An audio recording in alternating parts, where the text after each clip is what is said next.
some time ago, when every sunrise meant a sunny day. Oh, sunny day. But now when the morning light shines in, it only disturbs the dreamland where I lay. Oh, where I lay. I used to thank the Lord when I'd wake for life and love and the golden sky above me. But now I pray the stars will go on shining. You see, in my dreams you love me.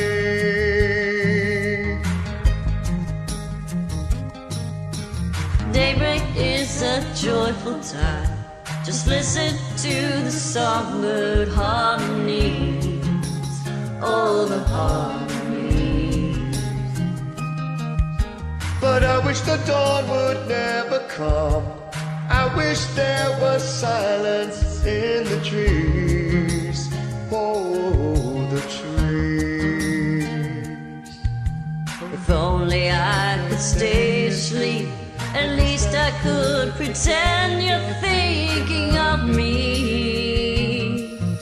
'Cause nighttime is the one time I am happy. You see, in my dreams we climb and climb, and at the top we fly. Let the world go on below us. We are lost in time, And I don't know really what it means. All I know is that you love me in my dreams.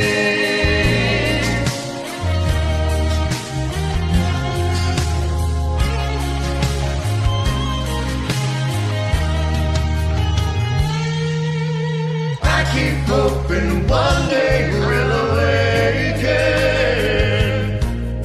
and somehow she'll be lying by my side. And as I wonder if the dawn is really breaking, she touches me and suddenly I'm alive. We climb and climb, and at the top we fly. Let the world go on below us. We are lost in time, and I don't know really what it means. All I know is that you love me. And we climb and climb, and at the top we fly. Let the world go on below us. We are lost in time, and I don't know really what it means. All I know is that you love me in my dreams.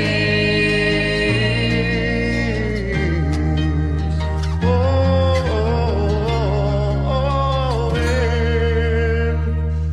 in my dreams.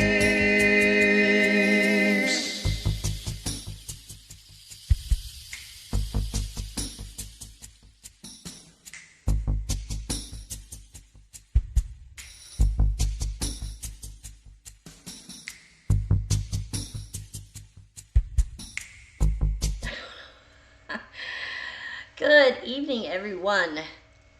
We are here, Brindle and I are here for our session in the, okay, what is the word we're using? Well, since we're on Twitch, we need to say the Unalive. Unalive Prevention Unalive Broadcast Prevention Marathon.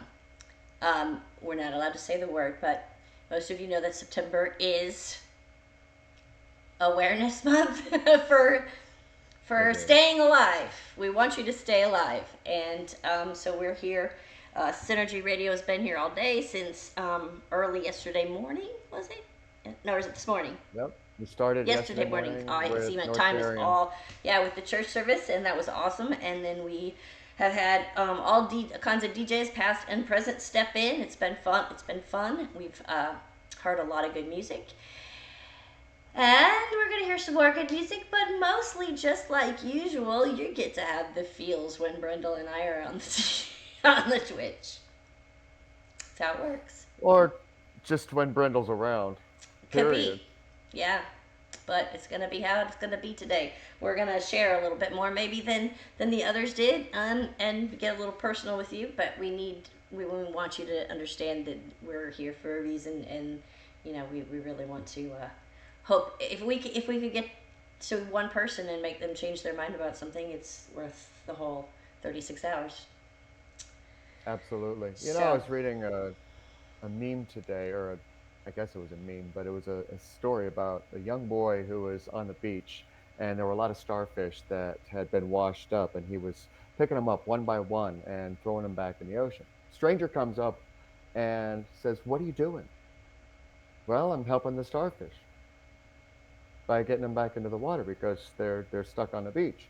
And he says, "Well, you know that there's miles of beach." He was like, "You can't help all of them." But the little boy said, he picked one up, threw it in. "Well, I helped one." That one's alive, and that's all that matters. So, yeah, it doesn't matter if it's just one person or we hope it's a lot more, but if it's one person, it's worth the effort to get the word out there that we want you to stick around.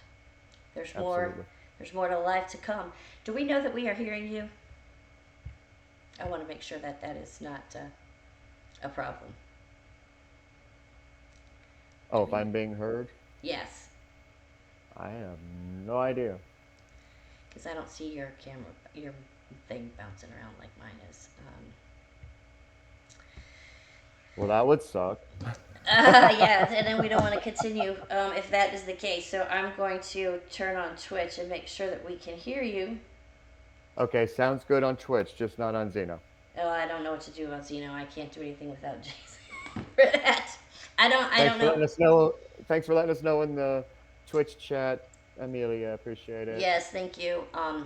There's not much I can do about Xeno until I don't know how to fix it. I gotta get Jason. If you see Jason around, send him in to chat with us, and we'll try and get that fixed and get it going. For now, we're gonna have to stay on Twitch, and we're gonna move along. We're gonna go ahead and play another song, and then we will come back and we will talk some more. I have some.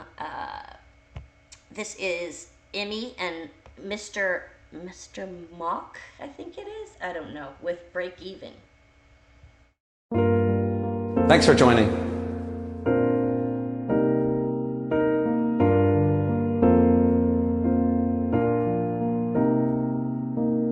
I'm still alive, but I'm barely breathing. Just praying to a God that I don't believe in. 'Cause I got time while she got freedom. 'Cause when a heart breaks, no, it don't break even.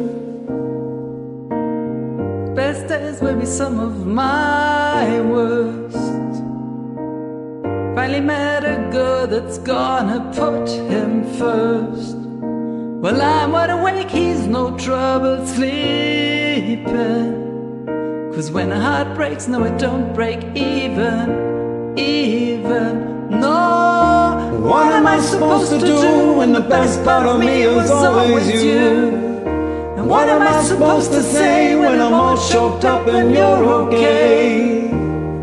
I'm falling to pieces, yeah. I'm falling to pieces.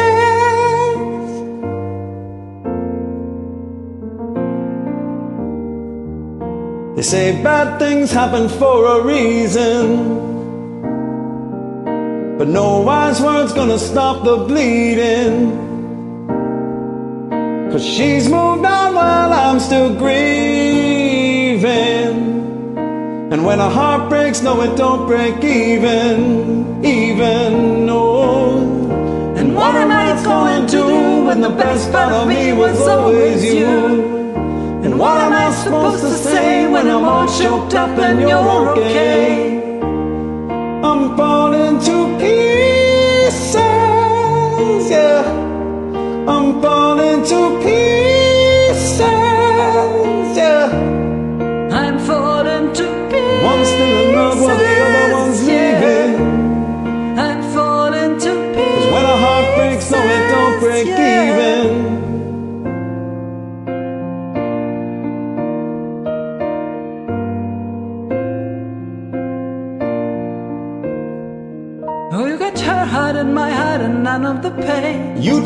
suitcase and I took the blame. Now I'm trying to make sense of what little remains. Oh, 'cause you left me with no love and no love to my name.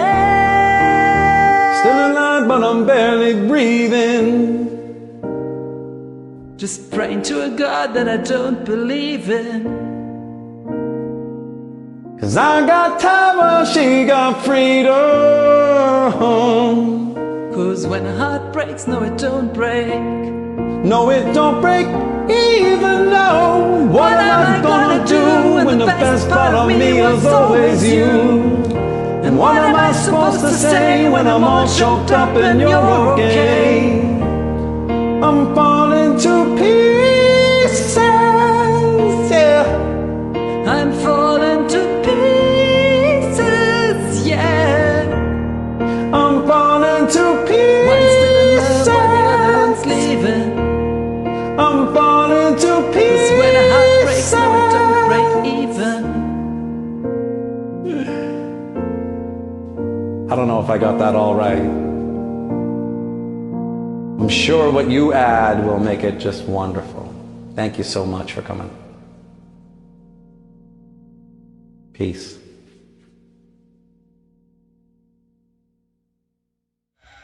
Okay, we are back.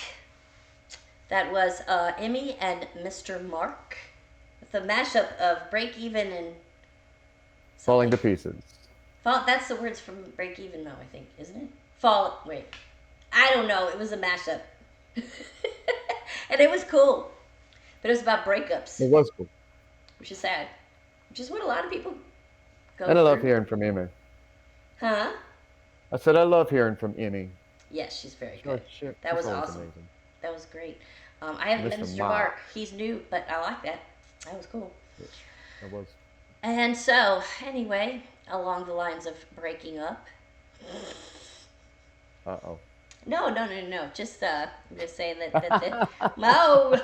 The point was that it just a lot of times it can lead people to feeling so depressed and despondent that they do things that they later, well, they can't regret later, unfortunately. So making a decision like that is forever. When someone leaves you like that, or whatever the case is, you may feel like your life is over, but it's Yeah. literally just that aspect. Yeah, it's only that one aspect, and you may think that that one aspect is everything, but it's not. There's things that come later. My mom has a saying, always, "This too shall pass." Every time I'd say something like this happened or that happened and whatever, it's "this too shall pass," and she's always right. It does. No matter how sick you get of hearing it. Yeah, I don't know how much I want to go, Mom. If you ever say that again, I'm gonna scream.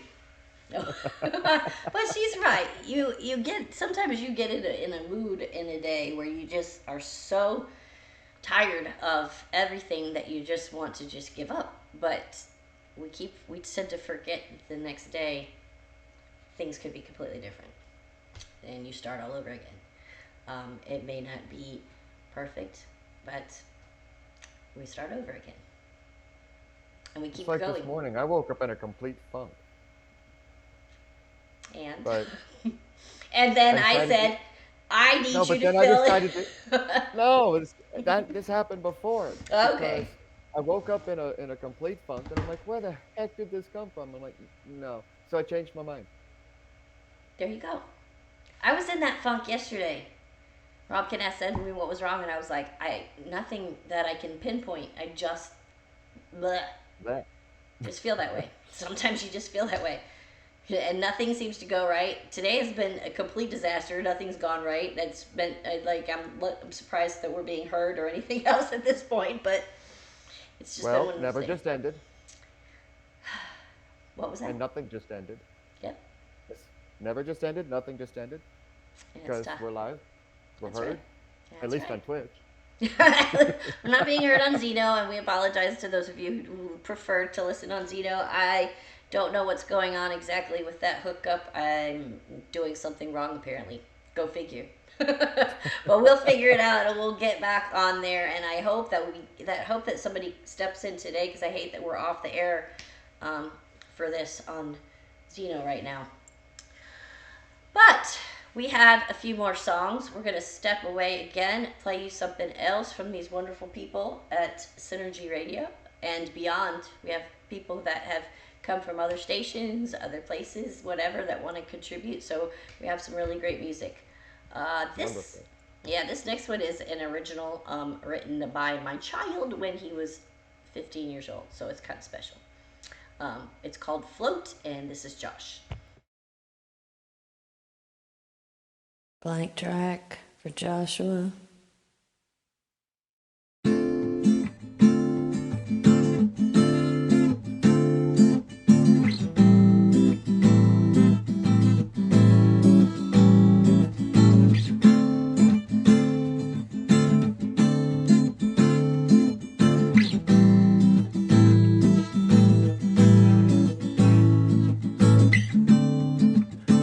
Shades of your skin melt away.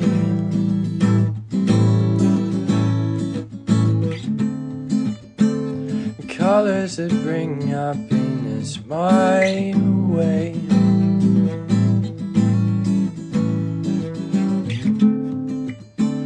Never could a photograph depict your essence. Everywhere you go, you glow. I swear to God, you're luminescent. 'Cause honestly, I'm constantly reminded of the shape of you.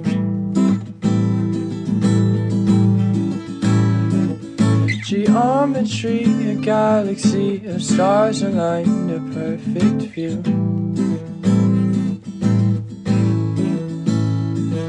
So don't you ever worry, baby, I will always be right here.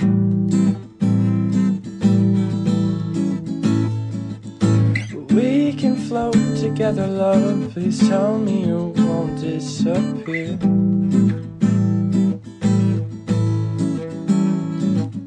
Encompassed by your loveliness, I can confess I've lost my speech.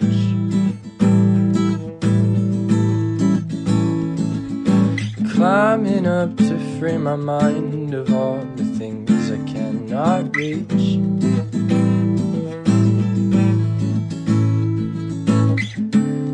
And lately I've been feeling like I'm out of love.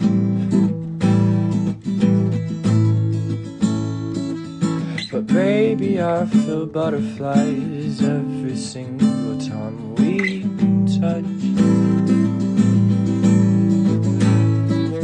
So don't you ever worry, baby, I will always be right here.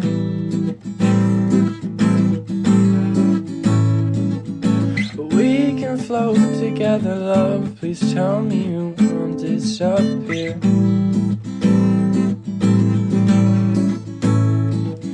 And honestly, I'm constantly reminded of the shape of you.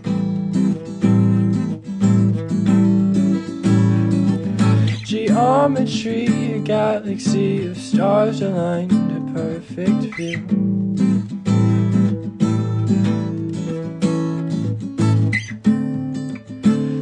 We can float away.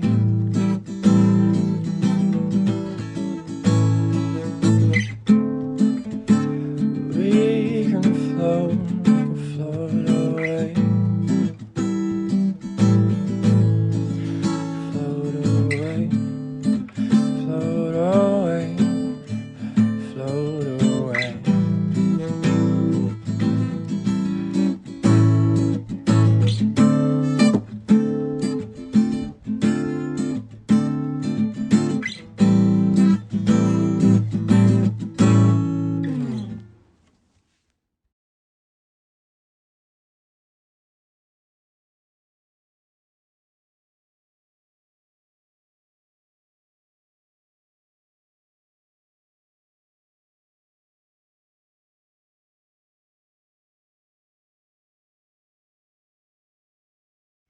All right, that was Josh with an original called Float. I At forgot. 15, I'm impressed.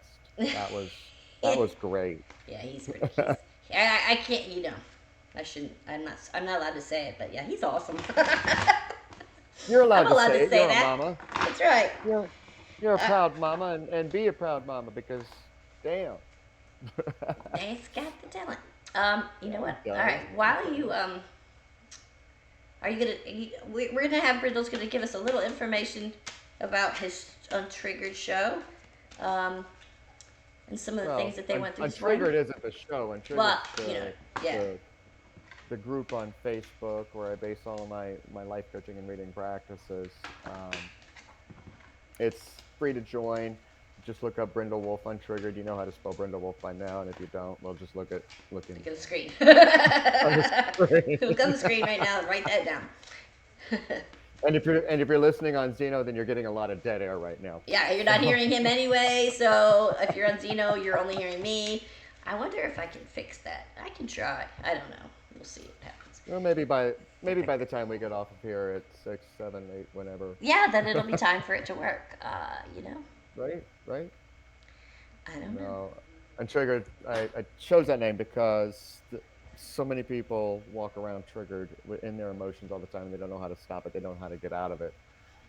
And the way that it's evolving is so crazy because it went from the, and I talked about this morning on a live stream really quickly, how it just keeps evolving, where that's how I started. That was the main idea at the beginning, because Right. all these different emotions, because I had to, as a GM, I had to figure out how to untrigger myself just to function. Right. You, And then as time went on, it was like, oh God, I dropped all these eggshells around me, and I would warn people, okay, here's how to know when I get triggered. Instead of working on my problems, I would just you warn tell people everybody else how. to work on your problems. Expect them to fix it. Well, Bad not there. really expect them to fix them, just But just so deal that with they it. would be warned Yeah, at the don't tell signal. me about it because you already know about it, and so just deal with it. Just because I mean, that's just how I am, and that's how it's gonna be. No, that's not okay. I have a piece of the cork board that was hanging on the wall that I punched with my fist print in it, that someone framed saying, "Don't anger the alpha."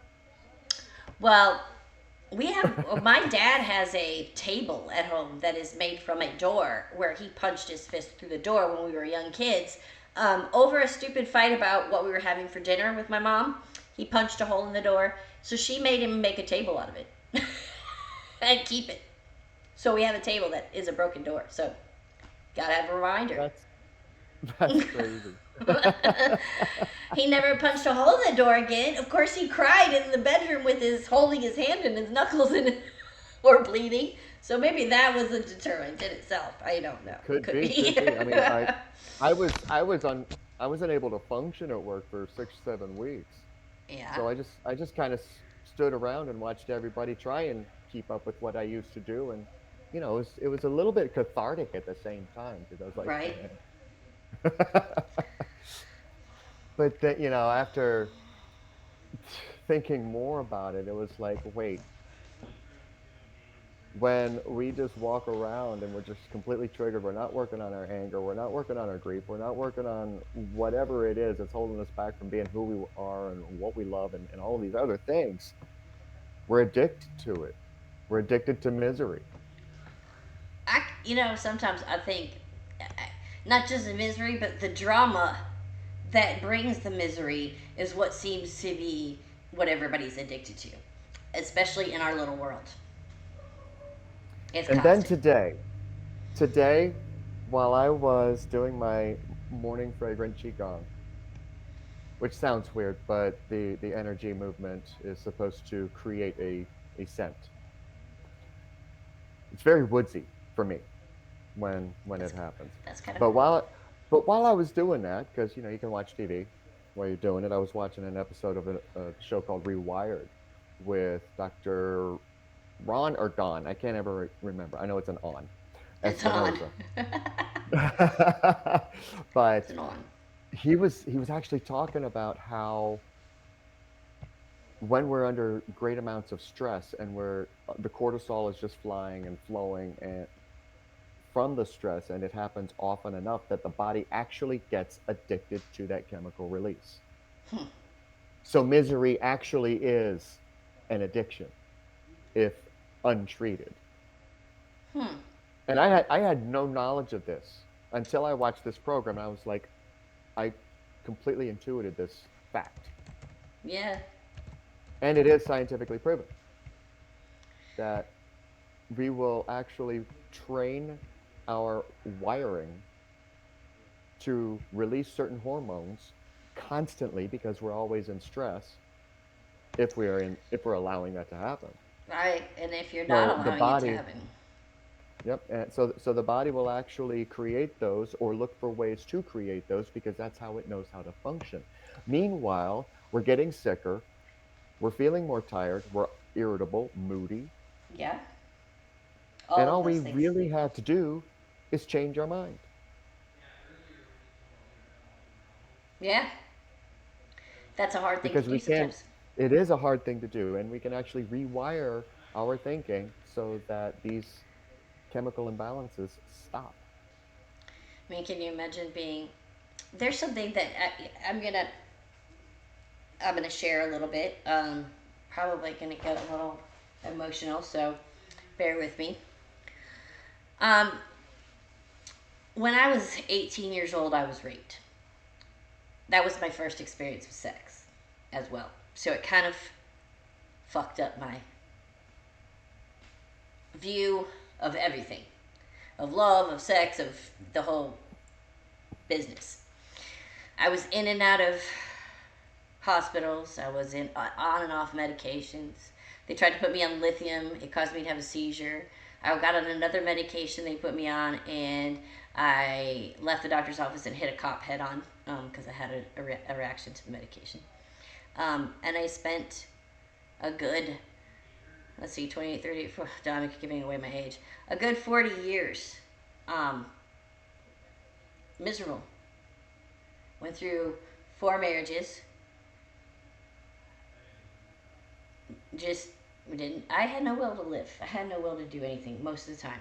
And it wasn't just that one time. It was something that when I was in a hospital, twice had male nurses take advantage of me while I was there in a psychiatric hospital, being treated for my depression because I was raped, and I had 2 male nurses that would come in. And then one of them got caught by my roommate, told them, and the place kicked me out. That was their answer. They kicked me out. I'm like, whatever. So there were times when I was ready to give up, and I did attempt to take my life a few times. Um, Now, I'm so thankful that I didn't. I mean, that's the big thing that's the whole thing that everyone has to understand is it's permanent. It's a permanent solution to a temporary issue. One that you can get up. Yes, my issue lasted 48 years before I kind of let it go. I also had this DNA test that anybody who has mental health issues, I recommend you go to your doctor, tell them you want the DNA test. They swab your mouth, that's all they do. They send it off, comes back, it tells you what medications work for your body and what medications won't. You don't have to go through all that crap of trying out the Prozac and the crap, all the stuff that they try and give you for depression, instead of realizing that you need to get the shit out of your head. It just needs to go. Yeah. Or you can't go away. It's never going to go away. I think about that day all the time. Now, so it slowly it's gone away, but you have to learn to deal with it in a way that's going to make you realize that all it is. If I continue to let that make me depressed, then those guys who did that to me win. And if I continue to feel humiliated by what they did to me, or this whole range of emotions. Every time you think about it, it's a whole fucking range of emotions. But if I continue to do that, then who's winning? And what benefit do I have by sitting around thinking about what they did to me? I thought the other day, do you really think, I said to myself, do you really think that they ever sit around and think about what they did and go, gee, I wish I wouldn't have done that. I wish I could apologize. No. They don't think about me. So why am I letting them run my life? I need to stop thinking about them. And that was my decision, is I'm done. And not letting them do it anymore. And as stupid as that sounds to some people, oh, that's just so easy. That doesn't solve it. You want to bet? It solved it. I said, no more of these motherfuckers going to be in my head. Done. Out. Leave me alone. I have the rest of my life, and you're not going to fuck with it anymore. And that's it. So there you go. The moment that you decide to make a change in how you think about something, especially things like this, but the very moment that you decide to think differently about it and change your mind, magic starts to happen inside. Completely. It doesn't seem like it at first. And give it some time, it I was does. talking with, in time it does. And I was talking with Amelia last night. I think it was last night or yesterday. Whenever it was that I was talking to Amelia, because I've lost track of time too. But we were on air, and I was talking about how I've worked through a lot of these emotions. And then when I go to sing, because we were talking about singing as therapy, Uh-huh. and I'll go to sing something, and in order for me to really connect with it and bring out the emotion of whatever it is that I'm singing, Right. depending on the song, when I dig down, sometimes now it's deep, and bring those up and how strong those are, you don't realize how far you've gotten Nope. until you literally have to decisively feel those again. Mm-hmm. I don't like doing that because it sometimes takes hours to get out of that mindset and get out of that moment Yeah. of digging those things up so that I can recreate.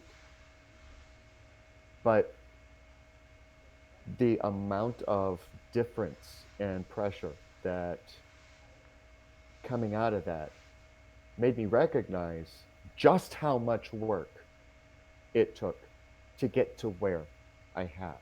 Right. A lot. So the moment that you changed your mind and said enough is enough, because what happened to you no longer exists. It only doesn't. exists up here in the memory banks. Yep. And if you let it go, And it doesn't have to anymore. exactly. Took me a You long can never time. forget it. You can never forget it. No. But But I can live through it better than I was living through it before. I'm not going to let it control my life anymore. 100%. Yep. Sometimes you got to let that shit go. By the way, we should have played the disclaimer, which I found, by the way. I don't have it ready, but I did find it. I found the disclaimer. Wait, did I put it in here?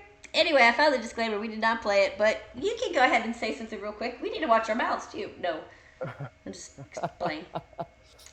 Well, there may be some adult content and profanity used in this program. Go figure. And apparently it is an impromptu episode of The Messengers. Kind of. It kind of worked that way. I mean, the show kind of does fit with what's going on today a little bit, so kind of happened to. Does. So. But since it is on that level, and of course, Untriggered brings the messengers to Synergy and Twitch. The views and expressions shared in this broadcast may or may not reflect the community of Synergy or its staff. They belong to the two of us and no one else unless you want them. You can have them. Or so they say when you're having a reading. When you're doing a general reading, it's like a collective reading. It's like, if this fits, take it. If it doesn't, just let it go for the person who does belong to. Yep. So sometimes same with those everything. size 5 shoes just don't work. No, they don't. Fit, and no matter how cute they are, they're just not going to fit. All right, we're going to move on to another song and come back and bug you guys some more afterwards. This is, who did Jenna Todd and, I can't remember who was with her. Odie won, yes, to a Black Horse and Cherry Tree. We're going to listen to that again because it's pretty good. All right, yeah, it is.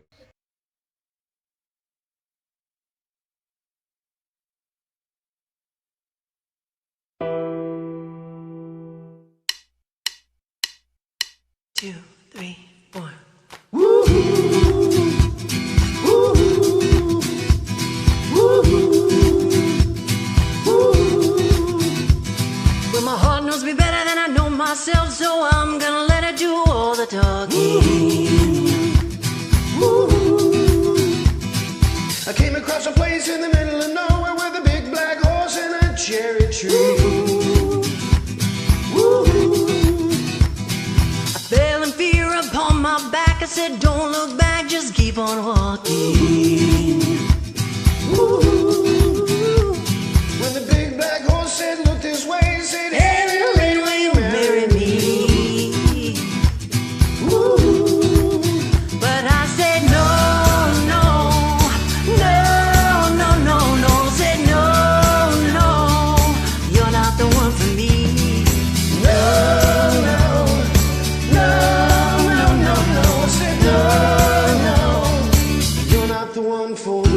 Not the one for me. And my heart had a problem in the early hours, so I stopped it dead for a beat or two. But I cut some cord and I shouldn't have done that, and it won't forgive me after all these years.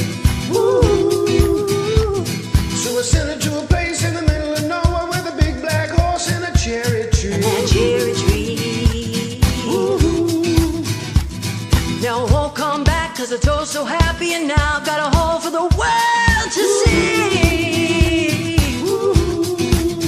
And he said, no, no, no, no, no, no. I said, no, no, you're not the one for me. No, no, no, no, no, no. I said no, no, you're not the one for me. No, no, you're not the one for me. And I said no, no, no, no, no, no, no, no, no, you're not the one for me. No, no, no, no, no, no, no, no, you're not the one for me. Hey, big black horse and a cherry tree. I can't quite get there 'cause my heart's forsaken me. That horse and a cherry tree. I can't quite get there 'cause my Heart's forsaken me.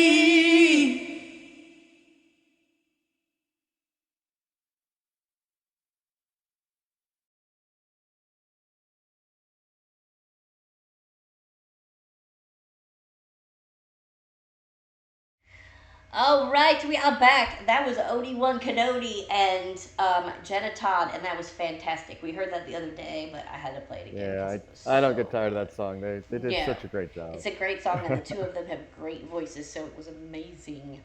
I love Yes. listening to Odie. He can spit some Journey and stuff, man. That guy has got a range that's out of this world. God, He did you can hear sing- his sister Christian last night? Wow. God, he's so good, and I'm Oh. like so jealous. I'm like, I can't hit those notes, and I'm a girl. My voice is so much lower than that. Oh goodness, I have to baritone it down. I need some baritone. Everything's got to be. I always sing guy songs, and everybody's like, "Why are you singing all the male songs?" Because I can't sing. Try and sing Whitney Houston or Mariah Carey or something like that. It's like no, thank you. I'm good. I got you covered there. Okay, you I can got you take. covered. Okay, cool. You take those, and I'll take the male parts. That's how it usually goes for me, anyway. Oh gosh. All right. Maybe we should ask for gender bent songs for a show. Oh, there we go. That would be a fun show to do one time. We used to. I All you got to remember- do is go to my. Go to Just my take anything. channel. There's Take your everything. pick. There's one there. Yeah. So, what was your untriggered about today?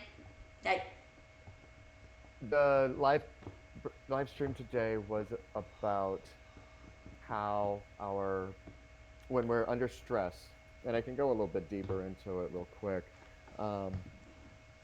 We're all wired to have a fight or flight response, and the body wants to survive. So Of course. the brain, when we get scared, Cat threatened, tail. cat tail in the face, you know.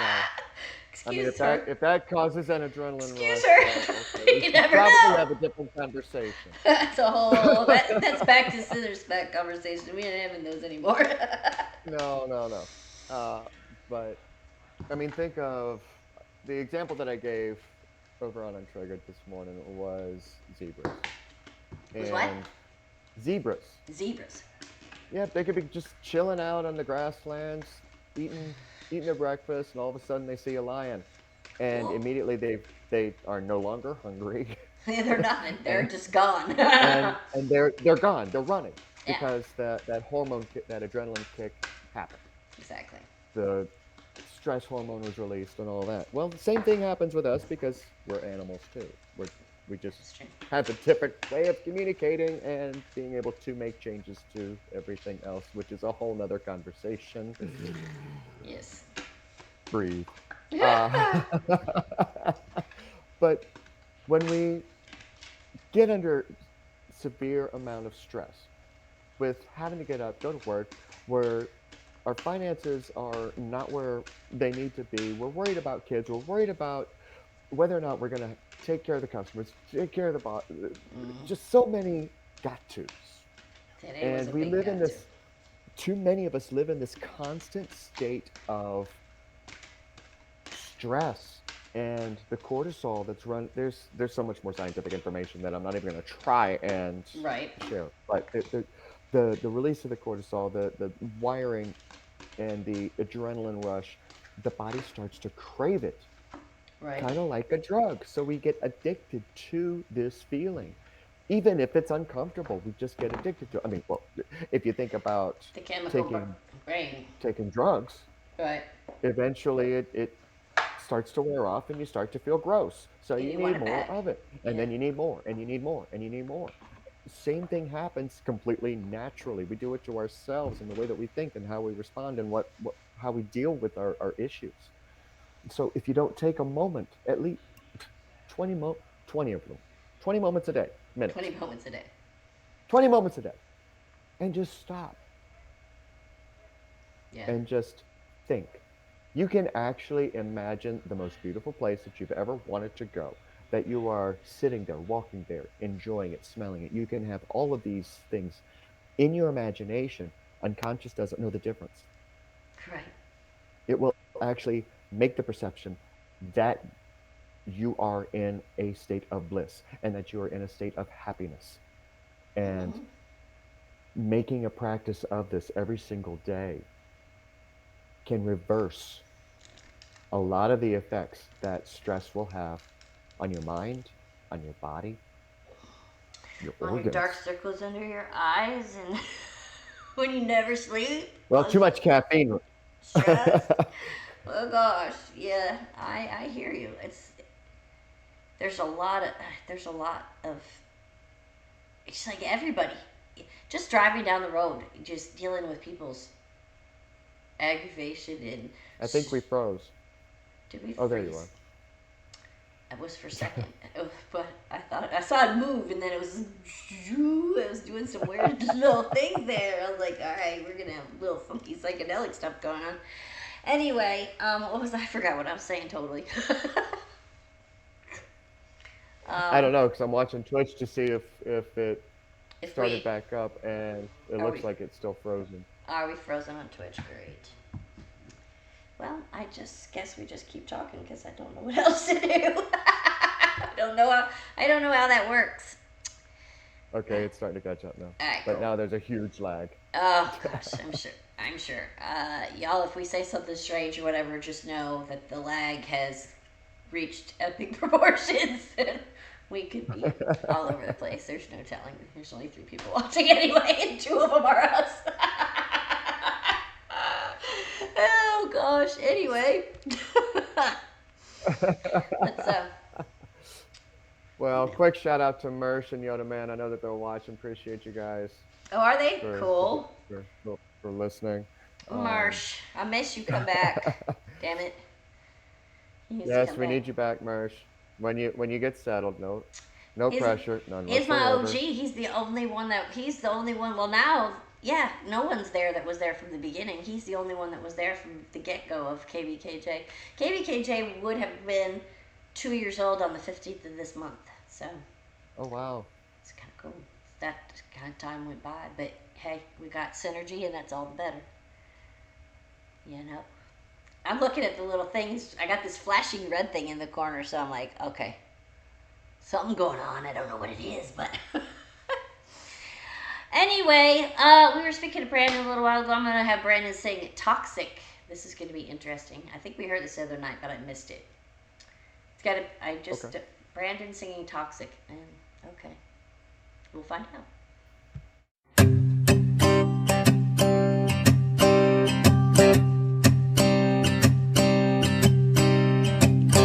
Baby, can't you see I'm calling? A girl like you shouldn't wear warning. It's dangerous, I'm falling. There's no escape, I can't wait. I need a hit, baby, give me it. You're dangerous, and I'm loving it. Too high, can't come down. Losing my head, spinning round and round. Do you feel me now? Taste of your lips, I'm on a ride. You're toxic and I'm slipping under with a taste of poison paradise. I'm addicted to you, don't you know you're toxic? Girl, I love what you do, don't you know you're toxic? Oh, well, it's getting late to give you up. I took a sip from my devil's cup. Slowly, it's taking over me. Well, I'm too high, I can't come down. Losing my head, spinning around and around. Do you feel me now? Well, the taste of your lips, I'm on a ride. You're toxic and I'm slipping under with a taste of poison paradise. I'm addicted to you, don't you know that you're toxic? And girl, I love what you do, don't you know that you're toxic? Yeah, I love what you do, don't you know that you're toxic?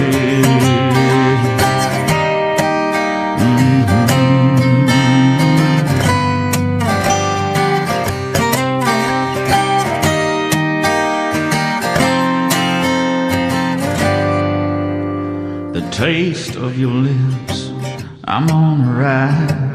You're toxic and I'm slipping under with a taste of poison paradise. I'm addicted to you, don't you know that you're toxic? And girl, I love what you do, don't you know that you're toxic? Intoxicate me now with your loving now. I'm ready now, yeah, I'm ready now. Intoxicate me now with your loving now. I think I'm ready now, yeah, I'm ready now. Intoxicate me now with your loving now. I think I'm ready now, yeah, I'm ready now. Intoxicate me now with your loving now. I'm ready now. Intoxicate me now.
All right, we are back. That was Brandon with a very different version of Toxic that I've never heard before. It was great acoustic, yeah. Yeah, and he's got. I used to think. I mean, Brandon pretty much only used to sing country all the time. That's what he did. That was it. He did country, and he's got the voice. But man, he started branching out, and that man can sing anything. He and his wife sing together. Pretty much, yeah. Beautiful. It is amazing. They are really, really talented. So that was awesome. So, where were we at when we last touched base in here? We are. Somewhere in time space continuum. Yeah. Wonder which realm we're in this time.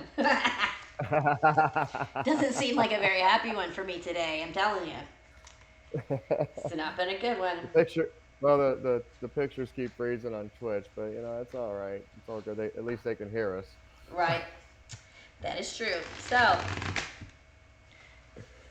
Oh, as she you were got her saying, cards out. You know what that yeah, means. and it's not a good. It's not a good one. But so you can finish. Did you finish your what you wanted to say about your program this morning? Uh, it's one of those topics that I could go on and on about, and just watch where the different branches go. We have 'Cause, 6 hours. I mean, Go ahead. like I was just about to say, we still got 5 more hours for Yeah. me So go to ahead and ramble if I stick around. if you yeah if you have an hour's worth to say on the subject, please be as vocal as you would like, because I now have an extra 3 hours to fill. Oh, but I don't know if you want that soundtrack in my life, you know. But so, oh, did I say that out loud? Yes, I did. I'm so sorry. But I take full responsibility for that passive. But it's, things like that, statements that get made that people take the wrong way. We all have our own perceptions. Right. This is a completely different tangent that I just kind of created out of completely by accident. But when we hear words from somebody else, we make generalizations based on what we know. Those generalizations are put through a filter of what our traditions are. Those traditions are put through a filter of what our values are. This happens in split seconds, and we have a response that's based on how we've trained our brain. Yep. And depending on all of the factors that you may or may not be aware of, is how you react or respond. There's kind of an in between, but not really. Yeah. You either react or you respond. And sometimes the reaction is positive, Yeah. but sometimes when you get built up, and if you are deflecting and refracting what you're feeling upset with yourself about, that's when the reaction gets that little fire under it and explodes outwards towards other people. And that's when we start pointing the finger at, you did this to me, you did this to me, you made me feel this way. I can't believe they said that about me. But it's up to you, general you, to take accountability for how you allowed yourself to respond to that. Exactly. And the problem is that we respond based on things from the past that could be a completely different situation, but you're gonna still respond in a way that you would back then, and it's like overkill or underkill or whatever. It never is fitting at that time if you just react. Nobody takes the time to think before they speak. Ever. Unless they do. Which isn't often. Unless they get, unless not enough, it doesn't happen enough. And when what's crazy is that when you get into a place of laughter, you feel the physiological change in your body. When you get into a place of love, you feel that change too. When you get into a place of rage, you feel the blood rushing faster. You can feel the skin reddening. Palpitations in your ears. That's the big Exact. Well, blood pressure rises. the vein Yeah, pops in the out in middle my of the forehead head. when I rage. But you know the signs, you know the signals, and that those signals give you the opportunity to say, okay, hang on. I need to go and take a breath because I don't want to react. I Right. don't want to explode. So you take a moment, walk away, get your bearings, get your breath, calm down a few minutes. If you need more than a few minutes, just say, okay, we're gonna revisit this. Need like 15 minutes, half hour, whatever the case is. And I don't care what the situation is. It could be work and the boss is like, no, we have to talk about this now. No, we don't. Because if we talk about this now, the end result is not It's not going going to to be be good. what you were hoping. No, because I'm going to react out of anger and I'm going to react instantly, and I'm not going to stop and think about what you said, which could mean a whole different thing than the words that came out of your mouth. You have to read between the lines Exactly. with a lot of people. Exactly. And especially your loved ones and stuff, you know that they have certain triggers. And when they're triggered and you allow that to happen and then you respond in a way that you know is going to trigger it more, all you're doing is creating issues for yourself. So if you stop and go, I need a few minutes. I need to walk away, because if I don't, we're going to get in an argument. I'm going to say things I regret, so I'm going to walk away for a few minutes and we're going to discuss this when we're both calmer. That's hard to do because some people just want to follow you around and go, I'm blah, blah, blah, blah. They're right in your back, in your ear, and you're like, I'm telling you, it's not going to come out good. And like one of my mentors, David Key, he said, sometimes you need that reaction. There are times where that reaction is necessary and productive. Right. Like when somebody is nattering at you and they won't let up, won't let up, won't let up. That's when they need that reaction to shut them up. To shut the fuck up. Well, I didn't want to put it meanly. Well, I did, because that's the way I'm feeling today. I'm just kidding. That's why I'm saying, though, today, like, my mood started off. You just wake up in a funky mood and you go, I'm going to have to watch myself today because buttons are going to be pushed and I'm going to react.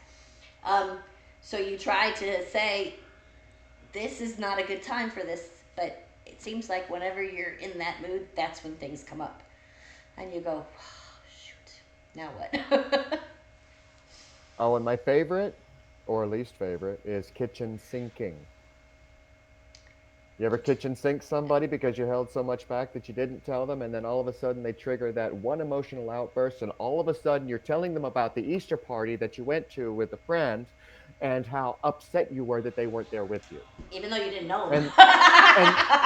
And then they're just looking at you like, What are you talking about?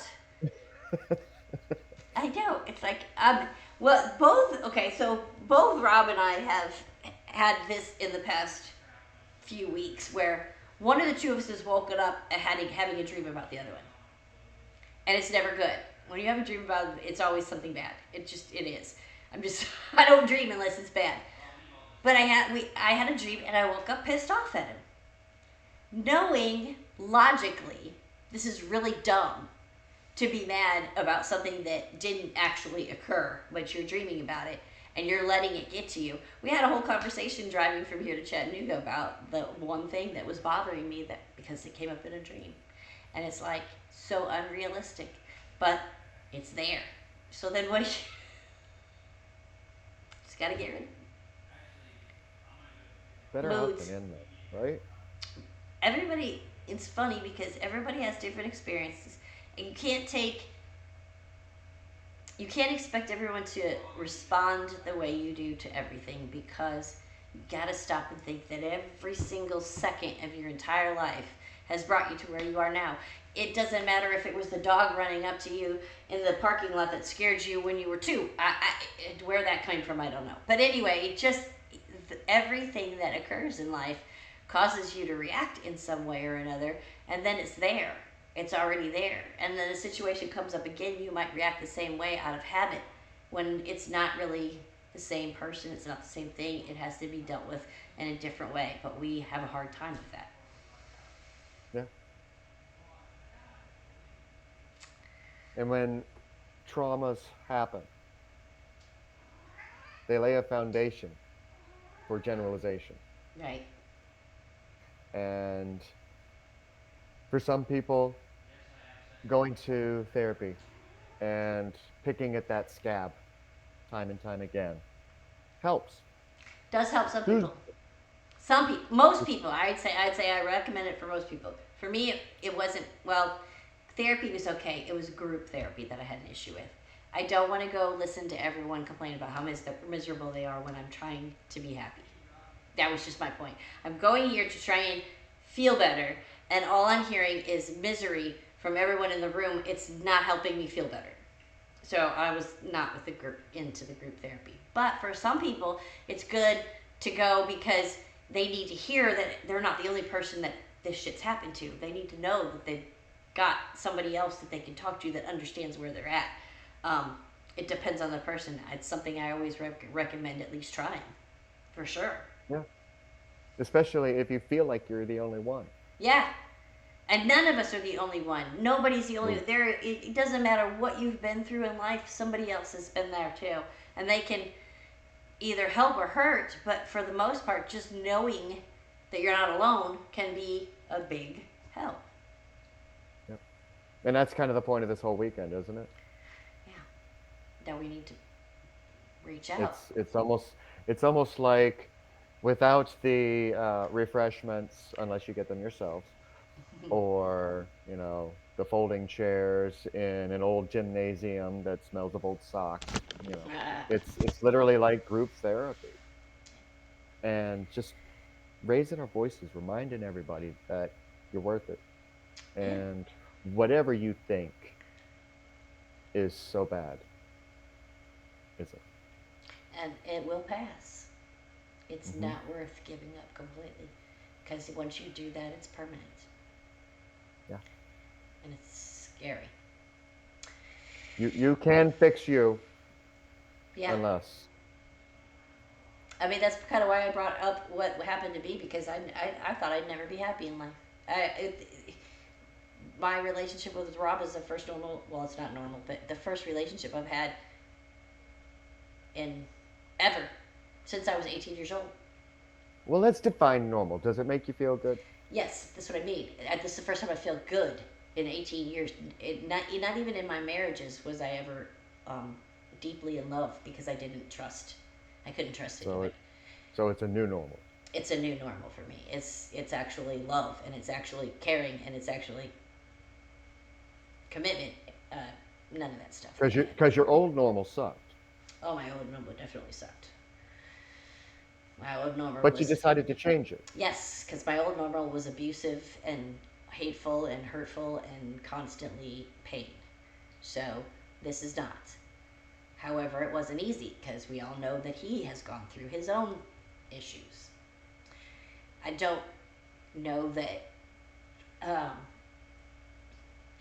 not sure. I don't think he even knows this. But part of the reason why I wanted to do this was because he went through a thing where he threatened, and I, of course, felt somewhat responsible, which is another thing that people need to understand, that you can't be responsible for somebody else's actions like that. If people make a decision to do something, that you're not going to stop them. I know now that for sure that it was too much alcohol and depression combined, and that's a bad combination. And alcohol is a depressive. And he's an alcoholic, and he realizes that now, and I figured it out, it was more than I thought. I think it's been 63 days now. So he is a little bit ahead of me. Yeah, but you're doing great too. And you and my dad, my dad was before him. My dad has been drinking heavily he's 80 years old, probably since he was 10. But he's off all of it too. So it's kind of weird for me to have 3 men in my life at the same time, that I'm constantly in a, conversation or something, or in a chat box I was trying to touch. It's kind of weird, but yeah, to have 3 of you going through it once, and it's not always easy. I mean, sure, it's much better than it was when the drinking was occurring, but it's not always easy, because there's moodiness, there's changes to the body, there's all kinds of things that go on. Migraines. Yeah. At first. He had some severe headaches. He's had to eat a lot of fruit, because to replace all the sugar that is in alcohol that he's been ingesting for so many years and then stopped. So he's eating a lot of fruit, and it's a crazy thing. Yeah, I'm looking, because I don't know how I cut myself, but I did anyway. bandaging myself on air. Oh. These people are gonna go, this Carrie chick's a mess. She's a freaking mess.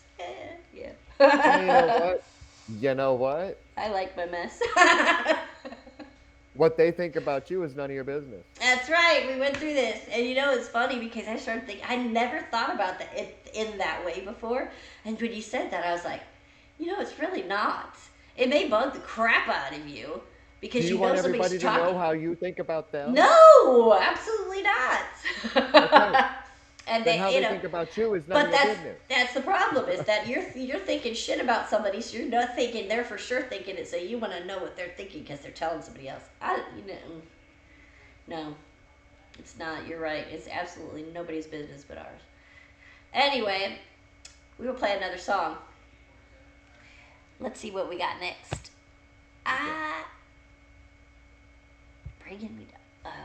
Well, I guess we'll go ahead and play this. Speaking of Rob, this is a song that he did the other day called "Bringing Me Down" that he did especially for this show. So this is Rob, and I think it's a song by a guy named Monty Montgomery. I don't know. I had never heard of him until I met him, but he's really good. Check him out sometime. All right, so here we go. Awesome.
You got ties on your arms you can't cut through, bridges to cross but nowhere to run to.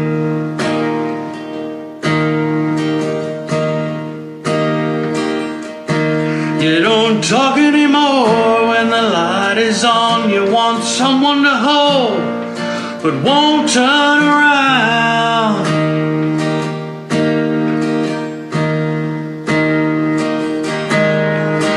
You can see the distance if you'd look that far.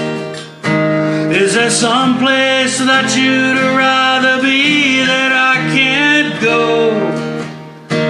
And it's hard to play second to the clown when it's bringing me down.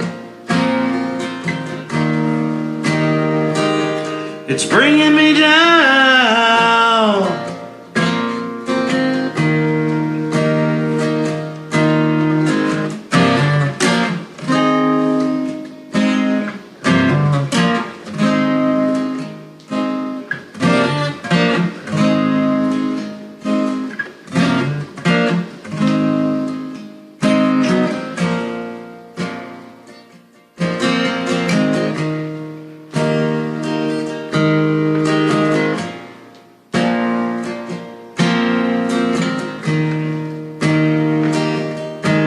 You got steps to take, but you can't dance. Your feet are caught in the rhythm of circumstance.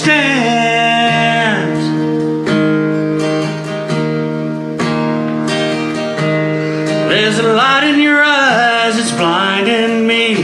It's a color reason that I can't see.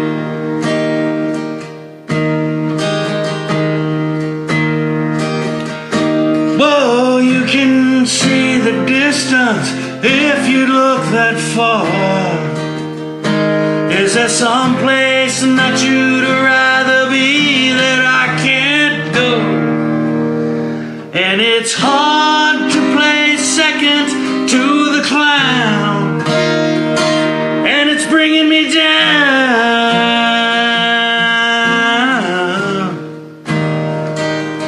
bringing me down.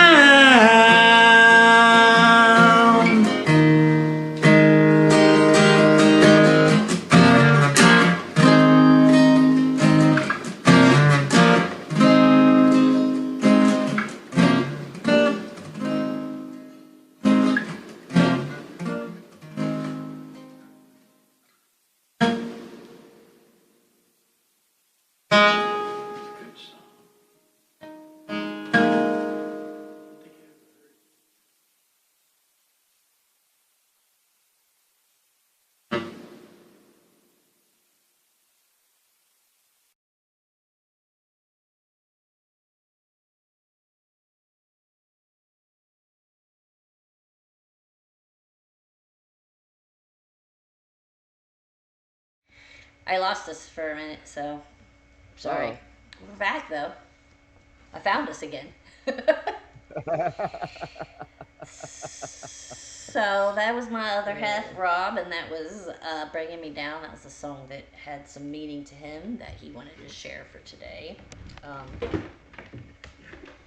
Yeah, we didn't have the best day today either, like everybody else. We've had a day, one of those days. Things are not always perfect, but we've been through a lot with everything that we had. I don't know if you the whole kind of a crazy relationship. We met, like the first time I met him was on January 13th. I'll never forget because it was my son's birthday, and he happened to be sick, so I came over to see him because Joshua didn't want to do anything on his birthday. And 2 weeks later, it was my birthday, and I moved in that 2 weeks later on my birthday. It was crazy. It was real crazy. Then the alcohol problem picked up, and I moved back, and then there was a lot of chaos for a long time, and then he quit, and I'm back and trying to make it work. But yeah, it takes a lot, and that self-doubting, I just want to give up and die. It's not a helpful feeling, and it did get better, obviously, and that's basically the point of everything that we're trying to say. Is there's I mean, I would never call anybody out, but there are other people within the community of the station that I know have been through suicide. Oh, I said it out loud. That word, attempts, and so on. So we have a few, and these are all people that have decent, what the rest of us on the outside looking in would say normal. What do they have to be concerned about? Kind of attitude that people get. But everybody has things, and we don't always know what's going on behind closed doors.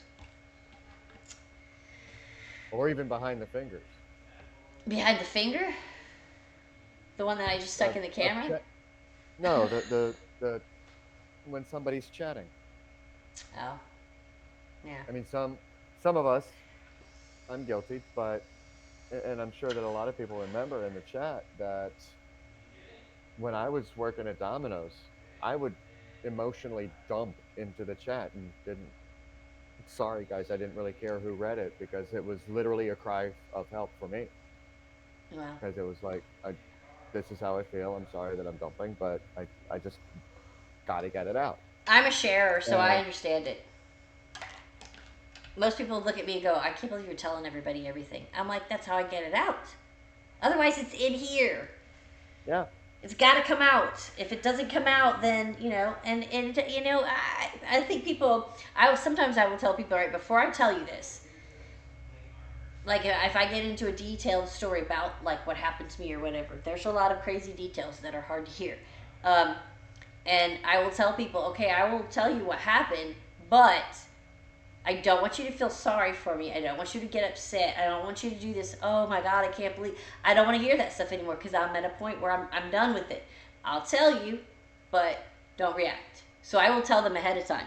You're not going to like what you hear, and it's going to be kind of weird, and you're going to get scared, and you're going to want to say, oh my God, but don't, because I'm okay. I don't know.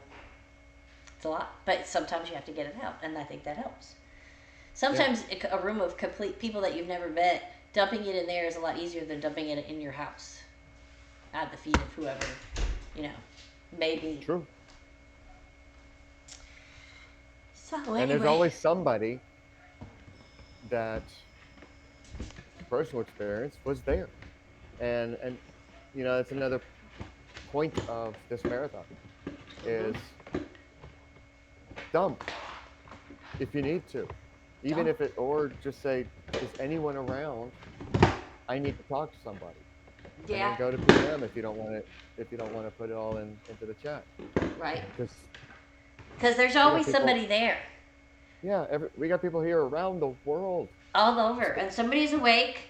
If you're not awake, Alfie's awake. If Alfie's not awake, somebody's always awake, and somebody's always there, and every DJ and member of the staff has stated when they've been here, and they've stated in the staff room too that you may not have heard from them.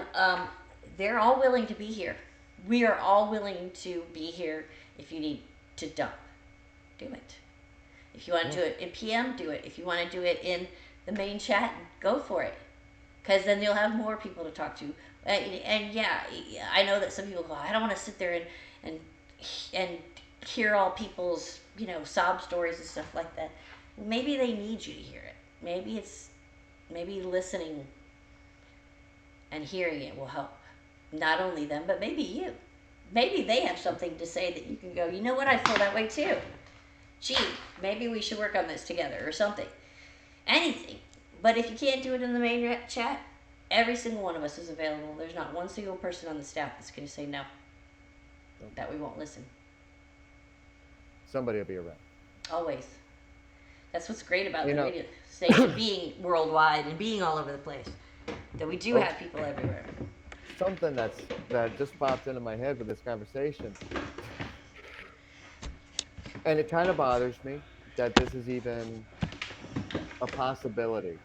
Mm-hmm. Part of me is like, are you kidding? And the other part is maybe. But over on LinkedIn, somebody raised the question of should there be a 24-hour AI on a live hotline?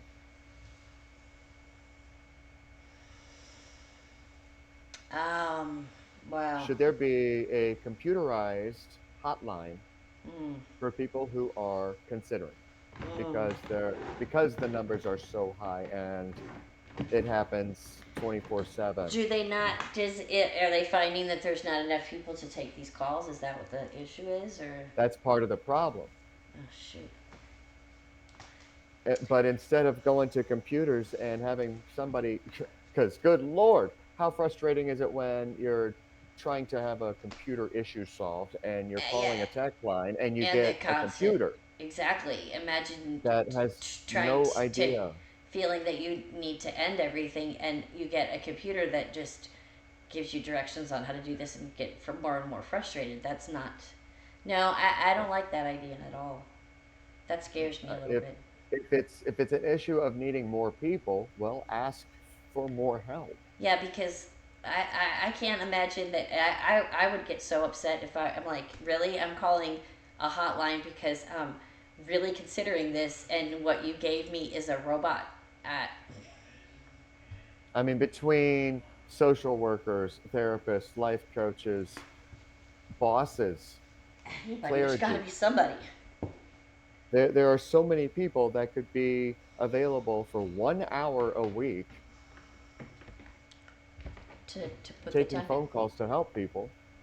I mean, it's not something you have to go where to do, anywhere to do. Just like with the radio, we do it from home. Take an hour out Exactly. of your day and freaking answer a phone call and talk to some people. Even if you're not an expert, like I've had some people, oh, you don't want to talk about that because you're not an expert. You're not a doctor. You're not. You know what? And this is gonna piss people off. I don't think doctors know what the fuck they're talking about when it comes to mental health if they haven't dealt with some of those issues. There's no way they can understand it. I just don't think it's possible unless you've gone through something and you felt those feelings and you've been in that position. I don't think you can help somebody fully. I mean, in my position, I legally can't Right? suggest a prescription to somebody. No, of course not. If I think that an herbal formula might help based on my minuscule knowledge of Right. herbal tinctures, if I think that that might help Hmm. based on what I know about it, Right. I'll just say, maybe. hey, this is what I tried. That seemed to work for But me. Um, but I always preface it with go to this website. They have a support center. yeah. You can tell them your issues, and they can tell you if this is going to work for you. But when Right. it comes to prescriptions, doctors, general practitioners, no. They write my prescription, so I In know an exactly. emergency, because somebody who already has a prescription, Right. if it runs That's out one and they thing. can't get in touch with their Yeah. psychiatrist or psychologist, whoever it is that's allowed to prescribe, if they can't get in touch with those people and they need their general practitioner to refill that for them, well, take the bottle to the doctor, get it done. Right. Otherwise, stay in your Don't. lane. Um, I I think. have to. Yeah. Yeah. The problem I think that a lot of people get is they need the psychiatrist because that's the only one who can prescribe. I get that. The counselor is so much more important Oh yeah. because the psychiatrist, the first time you go in, they may listen to you for a few minutes, but you're not ever going to get them to listen to you again. You're going to come in, you're going to give them, they're going to do a med check. They're going to say, you need to increase, you need to decrease, you need to try something else. That's all you're going to get from them. You need the counselor. The Yep. counselor, I had this one counselor once and I was so upset because I was so attached to her. And she and her husband moved. Her husband was a judge and he got this really amazing position that he couldn't turn down. So of course they moved out of state, and when she left, I'm never doing it again. I cannot tell somebody all this shit again. I cannot go through it again. I was like done. But I'm telling you, even though it was short and she was gone, and I was kind of upset when she left, the things that she did for me in that short a period of time were amazing. Hmm. So if you do And go so, sometimes there's a genetic defect that we come with, right, or that gets triggered by an trigger, event where an actual chemical imbalance occurs. And it's unfixable with just therapy, that it yes, does require medication. Great. absolutely.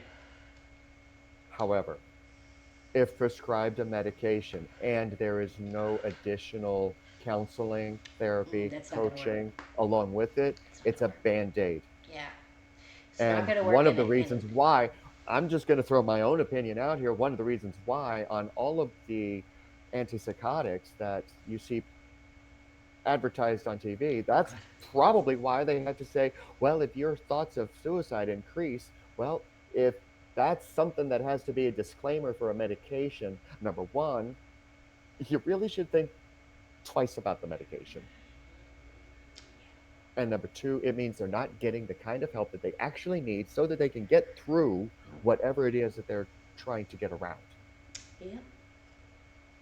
Yeah. The funny thing is that I went through so many years of all this back and forth, with doctors and this psychiatrist and this counselor and this, and and it really if you don't listen to them, and it's hard because you have a counselor. Oh, you have so much to live for. You're so this. You're so that. You look at them and go, oh, okay, whatever. You have to do it. You have to do a lot of it yourself. You really do. 100%. I mean, 100%. they're there for your guidance, but they can't do the work for you. You have to do it yourself, and until you get to that point where you can tell yourself, "I'm gonna do this," it's not gonna work, and you have to get to that point. I mean, it's like I said, it took me 48 years to say I'm not doing this anymore, and it took that long. I made a huge change when I finally decided that, but I don't think I could have done it before. Sometimes it just takes time, but once that time has passed and you do feel better, it's a big thing. I mean, I've literally suffered from PTSD and possibly dissociative identity disorder and certain things for 48 years, and nothing I did or took or whatever cured it. It was basically me saying, I'm done. Can't do it anymore.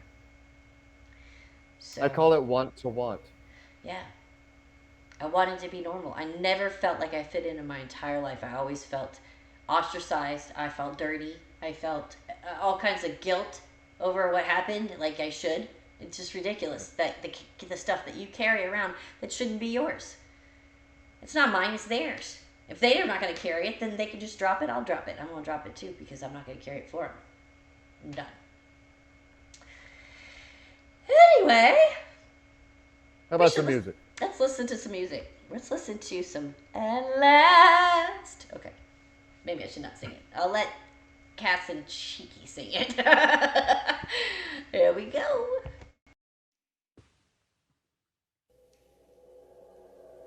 This is actually one of the first songs that I opened up when I joined Smurl over 8 years ago.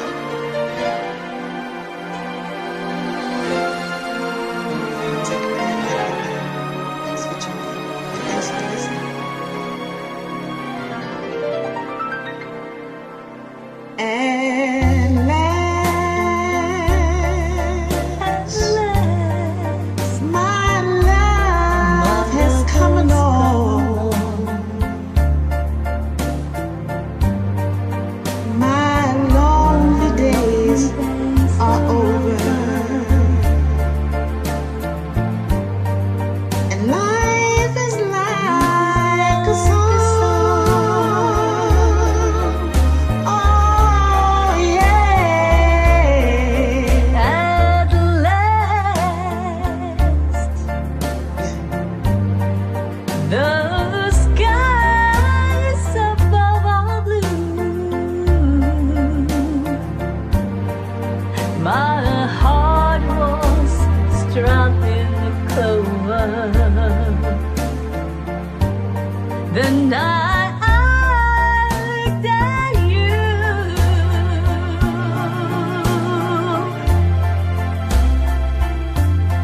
I found a dream that I could speak to. A dream that I can call my own. I found a thrill to press my cheek to that is sweet, a thrill that I have never known. Oh yeah.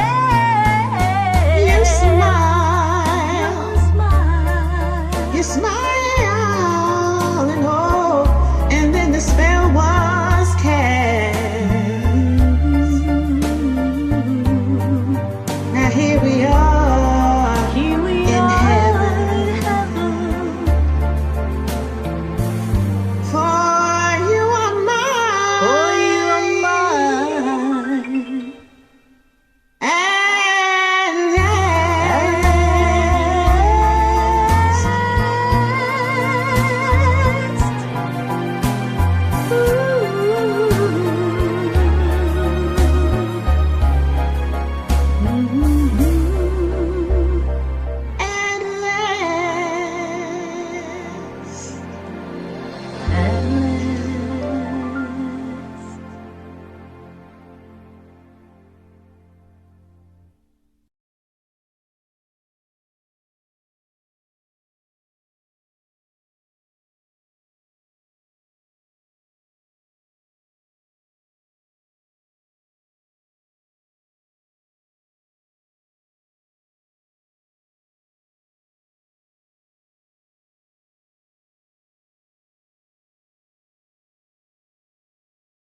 Hi, we're back.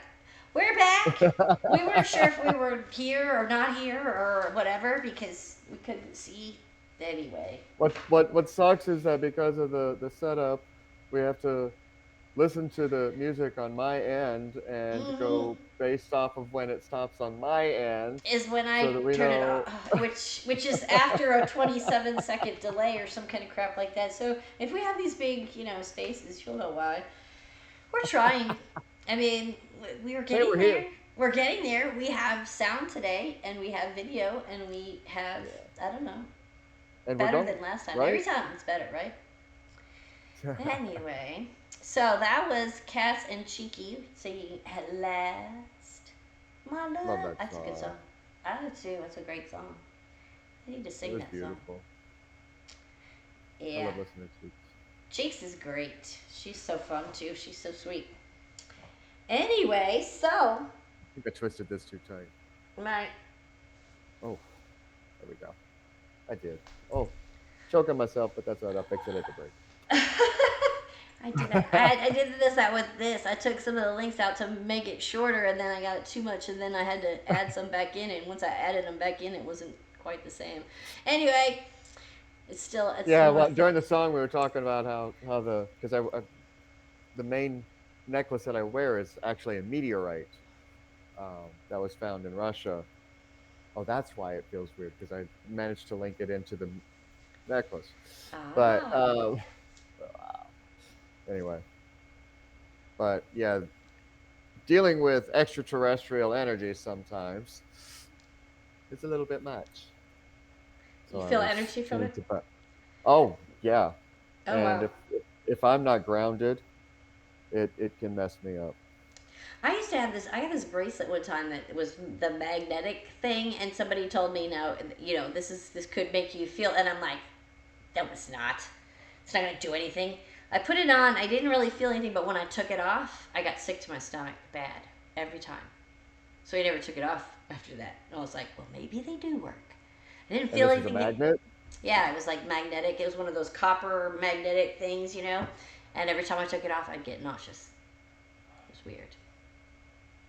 It was Because probably that's all in my supposed to head. help increase blood flow and help clear out the meridians a little bit. Yeah. So there might have been something else that was going on. Who knows? With me, there's always something going on. We're just saying. We're it's not just, saying, it's but we're just, just saying. we're just saying. It's just how it is. It's all right though. That's what, I, when now, well, people that know me will know more of my background and stuff. Like that I'm not always happy, but people in general that I talk to on a daily basis, I'll run into or whatever, like you're always so happy. You're always in such a good mood. And I'm like, that is a choice. That has become a choice. To try and be bubbly and happy and have a personality and whatever has become a choice. But it's changed things because if you force yourself to act that way and like be that way, it kind of catches on. Then you start actually feeling that way. So instead of sitting in the room when at times I wanted to sit there and just cry into my pillow, the answer is actually go outside, talk to the neighbors, and have a conversation. Act like your bubbly, happy self and see if that doesn't change how you feel. And it always does. The hard part is getting out. No, that's not the hard part. Because in those moments, yes, it helps to change how you feel in that moment.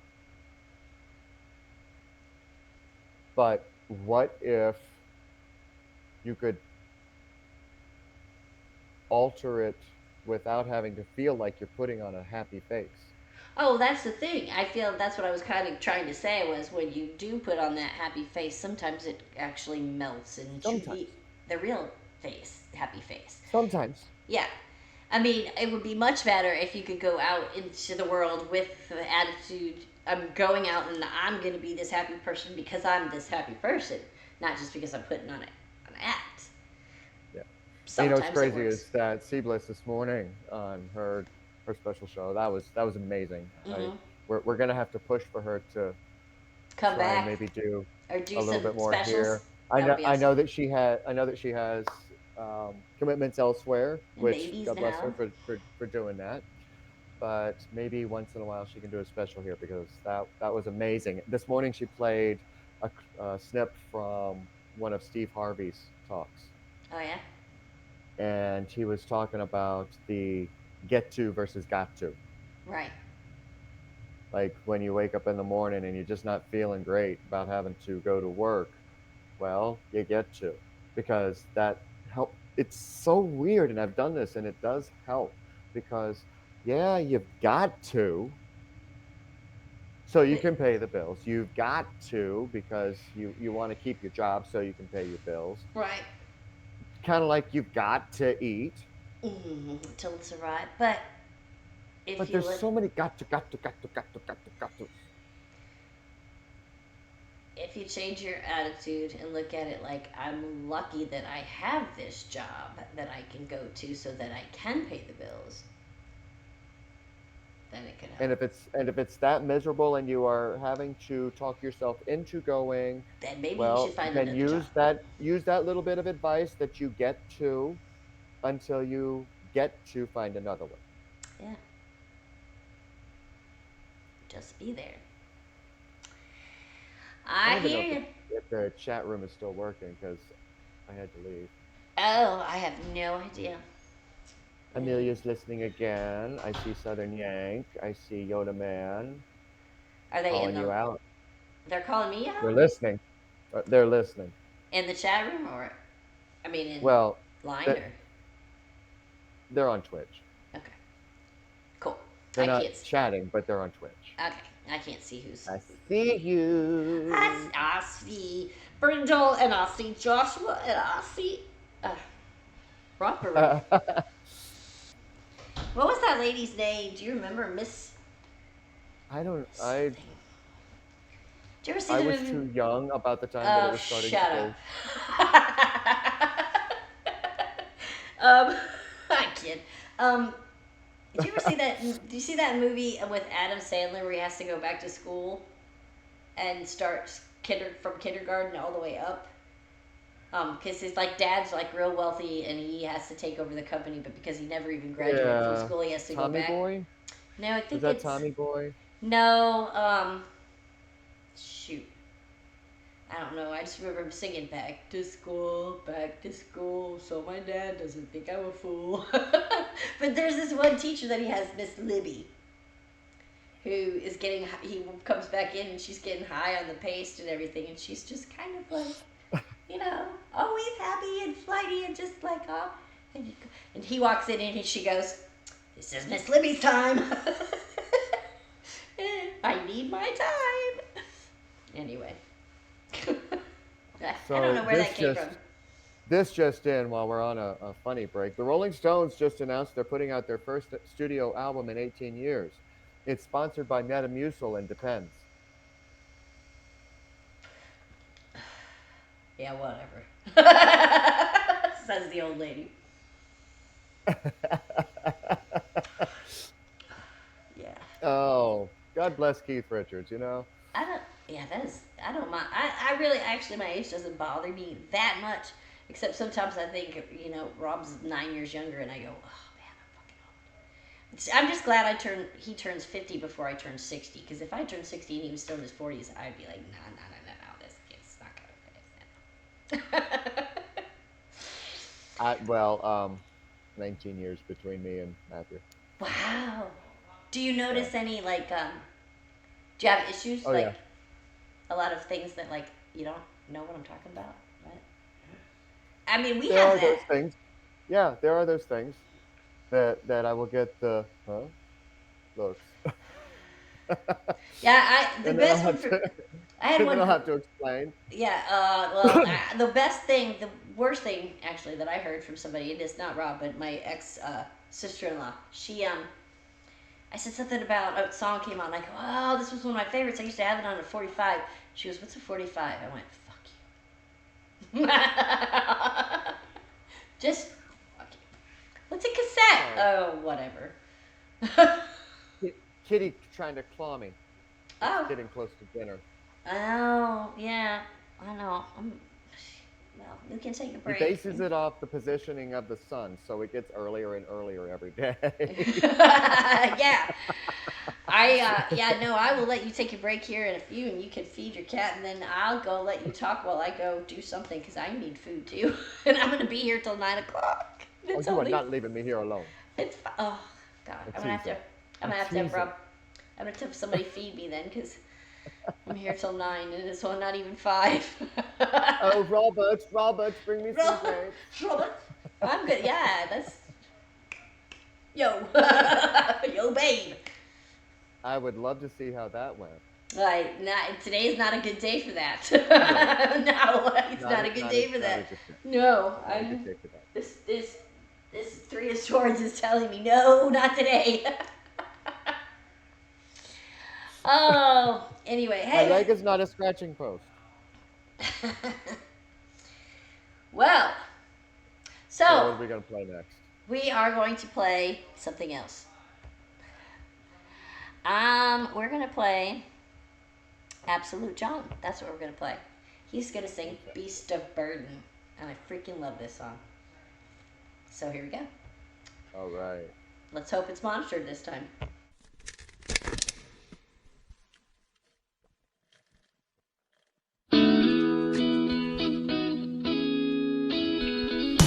Never tried to sing this song before. My head hurts, so I think this might be the last one of the night.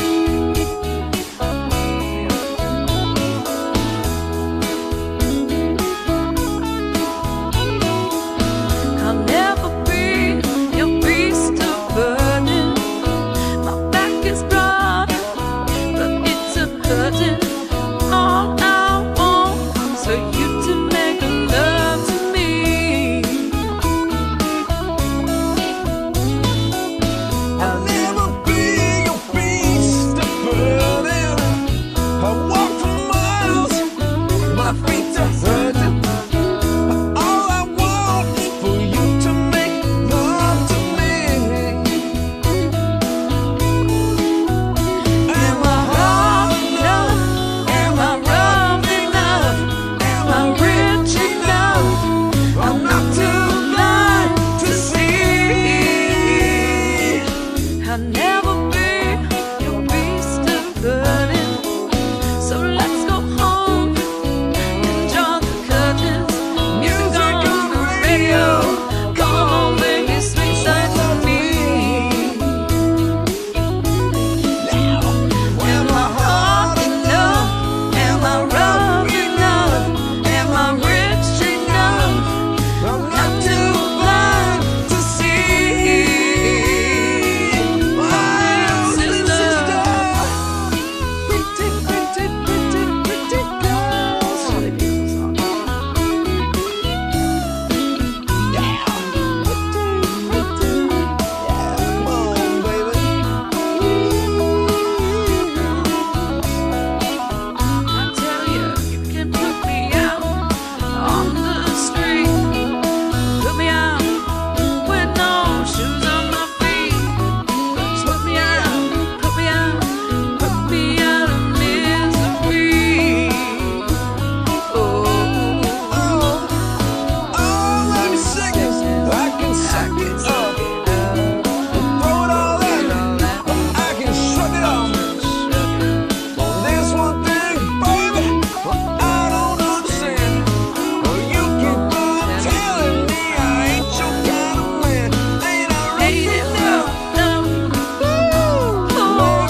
Oh no, we are back. Yeah. We are. So, you gonna tell us about those, or is that for Tell us about what? your What? cards? My cards? Hmm. Yeah. I figured I would draw a few. Well, kind of funny story, which I'll get to when I get to When I get it. to it. But you'll understand in a second. But yeah, but I just, I like to do collective readings, and I pulled from my mystical shaman oracle. The first card, I typically, for me, it's like, again, why, why, why? Stop. Why are you telling me this again? Oh, apparently because I'm not listening. Hmm. But the Indian cross came up, Oh yeah, that's right. I remember now. and Your least favorite. it. Oh, let me turn myself down over here because I can hear it echoing. 27 seconds later. Oh gosh, the delays. I Oh think. no. But True. what it has to say is that, and it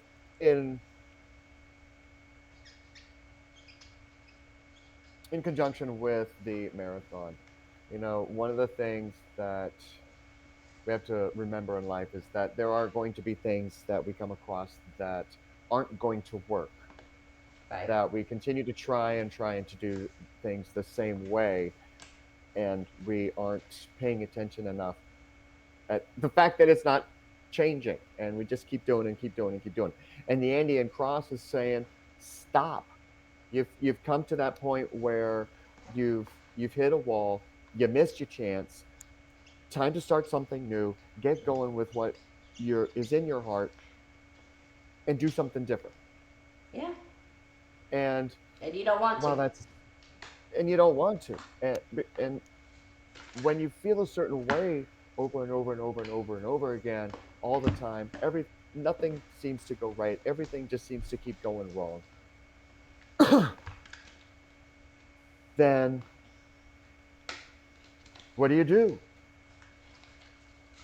Now, Make a change. you have few options, one of which, please don't. It's not that kind of ending. Right. It's never that kind of ending. It's not over till it's over. I mean, one of the things that I was talking about this morning when it comes to the power of positive thought and reducing your stress levels through thought is you can think yourself better. Does it cure everything? No.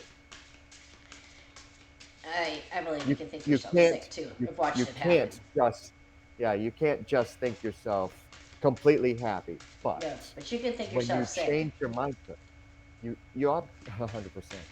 I watched my grandmother die because she talked herself into having cancer. She was dying of cancer no matter what anyone told her, and she eventually did.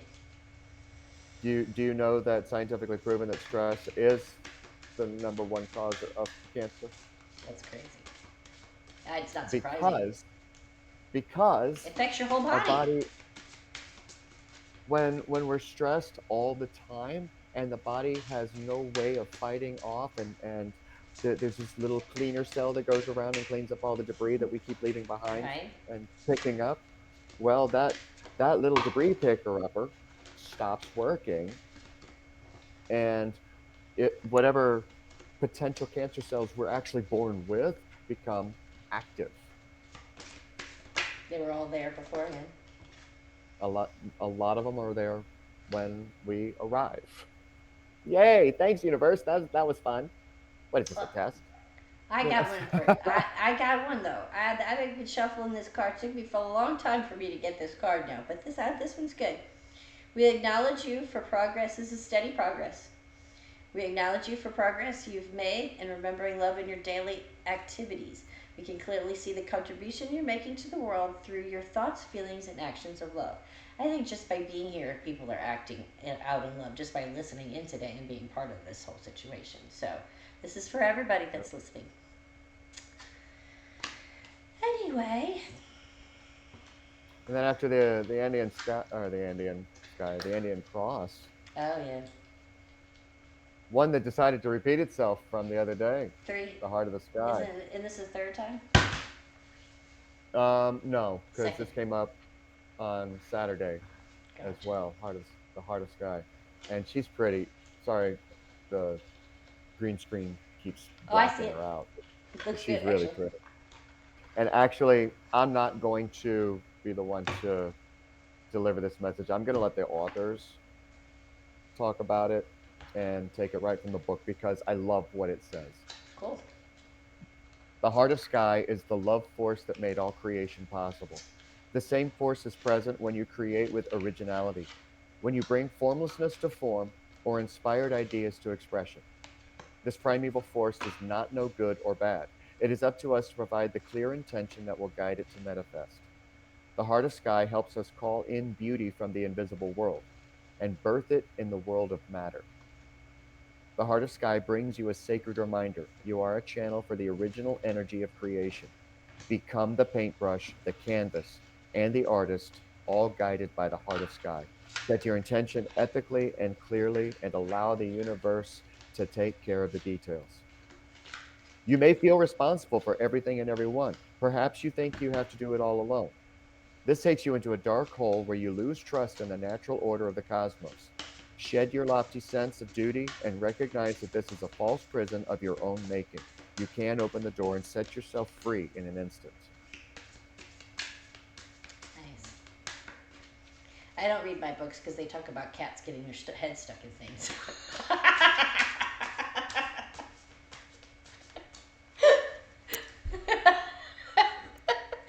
Okay, that was out, but that was out there for all of you who don't know. I like last show. I have these cute cards that my daughter gave me for Christmas. They're adorable. I'm trying to hold on, trying to grab them. I had to write on them. I've been writing on them because see, they're this is what they look like. Okay, they're adorable. They're cute little cats. She knows I love cats. I'm trying to get this focus here. It's not working. Anyway, but there's nothing on there that tells you what the card is. I have to look in the book and I have to find it, and this would be the Four of Wands. But could you look at that and tell that that's the Four of Wands? I mean, I get the four trees up there. I Um, was my guess was it was because of the four trees. However, yeah, so I had to write. I'm writing on them all. Oh gosh, yeah. So that's what I'm talking about. I tried to. He read from the book that came with his cards, and the one that mine talks about cats getting their heads stuck in vases and stuff. So I'm just like, yeah, okay. well, I would take that as um, careful what you pay attention to and where you put your energy because might not be where it's supposed to be, and you might get stuck there. What if it's not talking about his head? Then we go to center spec conversations, and we'll just avoid that at all costs. It just threw a card at me. What expectations do I have that are impossible to meet? Do we have time? Oh, wait, we do have time. We have lots of time. We have lots of time. What expectations do I have that are impossible to meet? Of myself or of everybody else? Mostly myself. See, it says, be grateful. You are being summoned to more peace. Peace is home for our soul, and it is accompanied by trust. It comes when you surrender and focus only on what you can control. If you expect nothing and are grateful for everything, you will experience extreme fulfillment. The expectations we have are mostly delusional and impossible to meet. We then experience disappointment with ourselves or with a relationship when they are not met. It's time to dissolve your expectations and replace them with gratitude. I need to hang that on the wall or wear it on my forehead or something like that. Walk around the station. You and most of the human race, Yeah. Yeah. because we all have expectations that we expect to be met. Yeah. And then, especially in a relationship, though, you'll expect them to be met. However, the other person has no clue because they've never experienced what you're looking for, maybe, or Or you they, haven't told them. yeah, you haven't told them that that's so it's like you just I expect you to do this and you're not doing this. Why are you not doing this? Well, I didn't know I was supposed to. I mean, But then if you tell them that, what or because how we do things is kind of what we expect others to reciprocate with. Right. And if we're used to a certain way of Things. reciprocation, Right. And they're God, not. that's such a hard word to say, and they're not, then we get Yeah. upset, we get bent out of shape, and we Yeah, want to and we think they change don't them. care, and We it's want just that them they don't over, know. They have no and clue. they don't understand, they don't know. No, and it's our fault. And then, but yet we're mad at them. Uh, Yeah.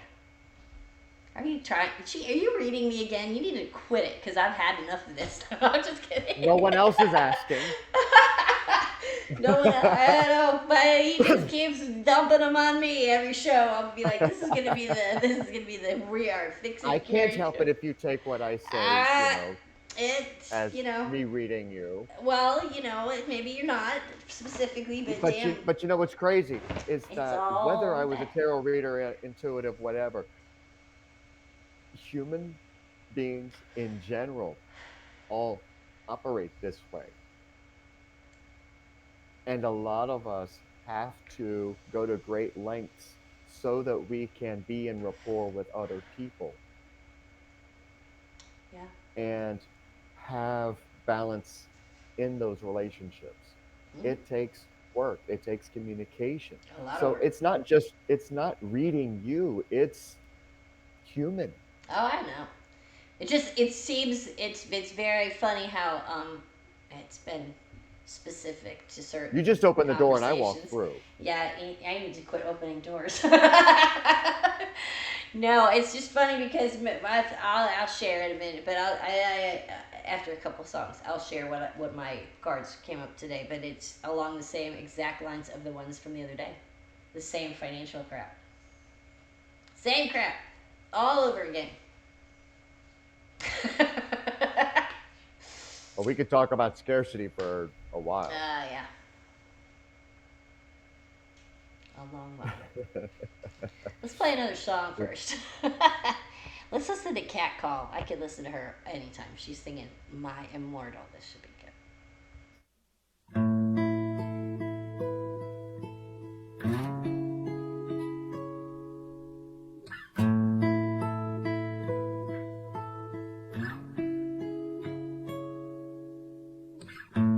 I'm so tired of being here, suppressed by all my childish fears. And if you have to leave, I wish that you would just leave your presence to linger here, and it won't leave me alone. These wounds won't seem to heal. This pain is just too real. There's just too much that time cannot erase. And you're crying, I wipe away all of your tears. And you're screaming, I find away all of your fears. And I held you, and through all of these years, you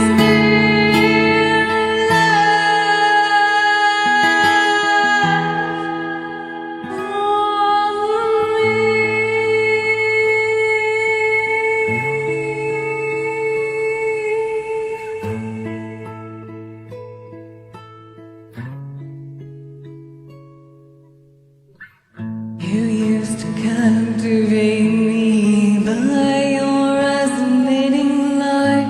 Now I'm bound by the life you left behind.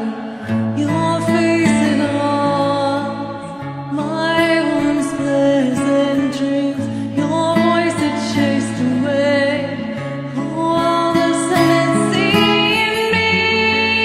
These wounds won't seem to heal. This pain is just too real.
Oh, well, I just cut it off if it's still on.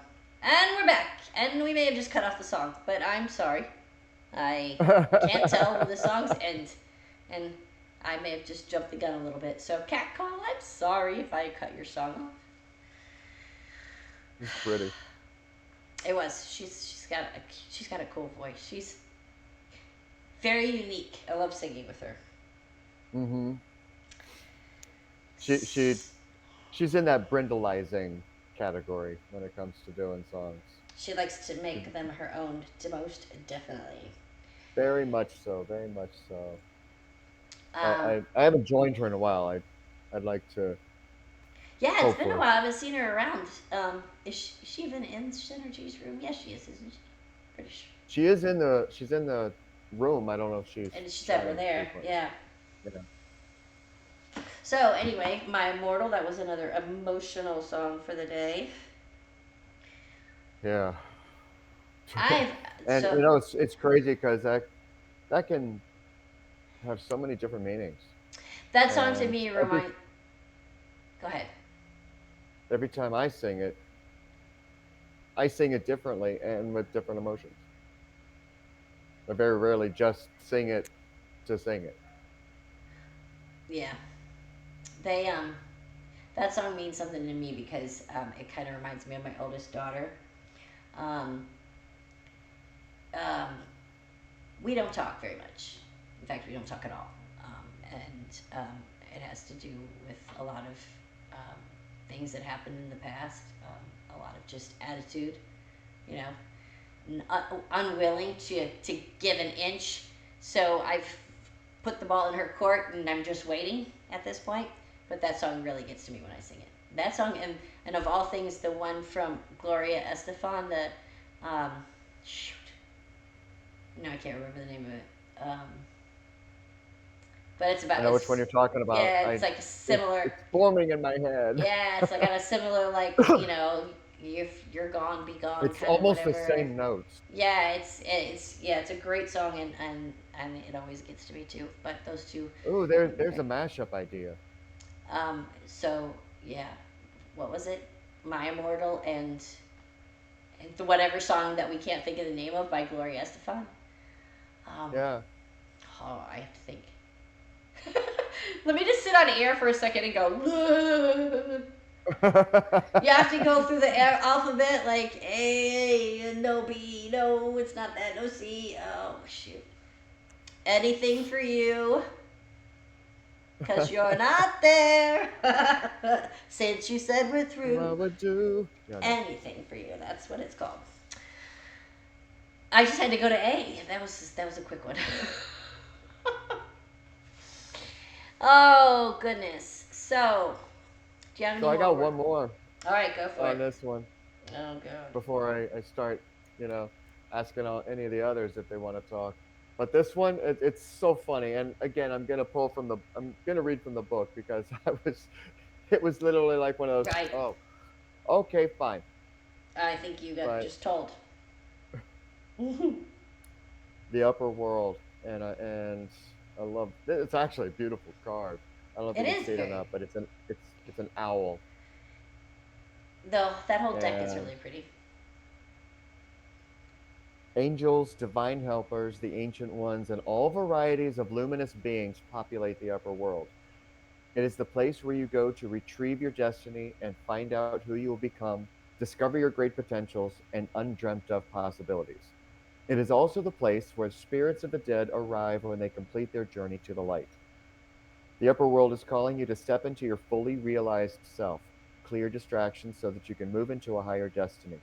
Do not fall to the temptation to craft a slightly more improved version of yourself. What you perceive as a problem or an obstacle is, in fact, the irritation you need to take the great leap. Remember, you cannot cross the Grand Canyon in two small jumps. Ask your divine helpers for guidance. If the oracle, and here's where it slaps.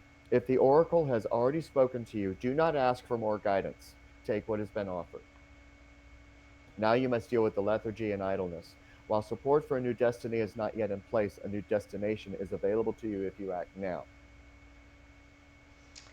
Hmm. And that's literally one of the reasons why people stay in their stress and misery addictions, and why it's so much easier to stay there than it is to do the work, to be happier, to It's stop for a moment, to think, to imagine life as something that's beautiful. I did a TikTok last week where I had a picture of a beach, and I'm like, I want you to take a moment and imagine yourself sitting on this beach, and just filling yourself with this imagination. What do you smell? What do you hear? You taste the salt air. You know, just taking it all in and imagining. yeah. And be grateful that you can, because I've worked with somebody who can't. Who can't? What? One of my clients, she cannot imagine. She has aphantasia, Oh, which that's means right. that she You were talking about that. That's absolutely that's bizarre to me because like, how would you even think about anything occurring in the future? I mean, because it's all kind of fantasy, you know. she thinks in lists. Wow. She imagines in lists. She sees words. Red ball. She doesn't see a red ball. She knows the color red. She knows what the color red is. So I see She knows what red, a ball is. and I see a bowl, but I don't see a red bowl. She doesn't see it. She doesn't see the color red. She just knows what it is. Oh She wow. doesn't see a ball. She just knows what it is. Mm. So taking her through the guided technique that I did, that was cool. That she was able to take those lists and compile it into a quote unquote picture.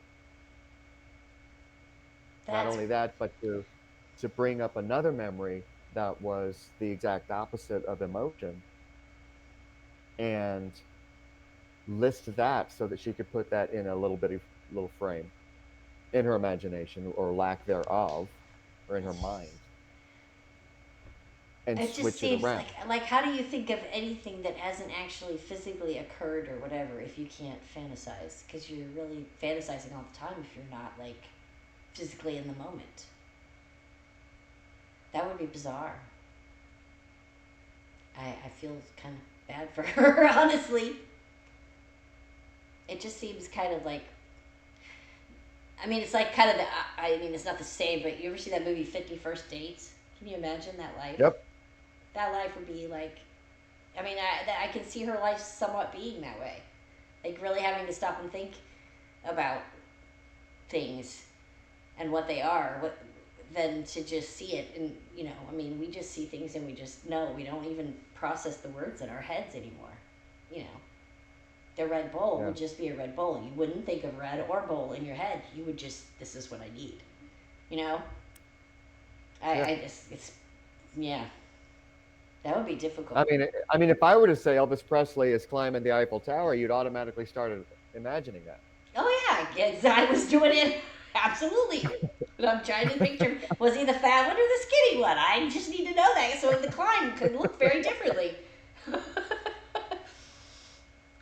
It's crazy how the mind works and how much we take for granted, especially when we have the capability of imagination Yeah. and being able to imagine. Now, I'm trying to work with her so that she can try and rewire, because aphantasia is the result of um, a very traumatic event. Yeah. So it was something Unfortunately, I that think it happened was that took the that. one that haunted her. But there might be a chance that through imaginative process and actual attempts over and over and over again, that she Oh, might be man. able to. Or it could be 51st dates where not it has to be reminded every day of what, she sees the world in color, but she Yeah. doesn't imagine it unless she's sleeping. So she can dream things. She can dream. And so you would think that there would be a way to pull that. Like she's blocking it somehow. There's got to be a way to like get it's that it's mis released. it's miswired, and that's the crazy thing about, like I said, that's the crazy thing about the brain, is that when we program a series of wirings, Right. that's how it operates. And Yeah. until you start pulling those plugs and putting them somewhere else based on thought, based on action, Right. that's how it's going to be. Hmm. 90% of the thoughts that you had yesterday, you had today. You just don't realize it yet. What's that thing? Because you have the same actions that you do every single day in the same routine almost. Was it you that was saying that yesterday? Something about 90% of everything we say or do has already been said the day. What?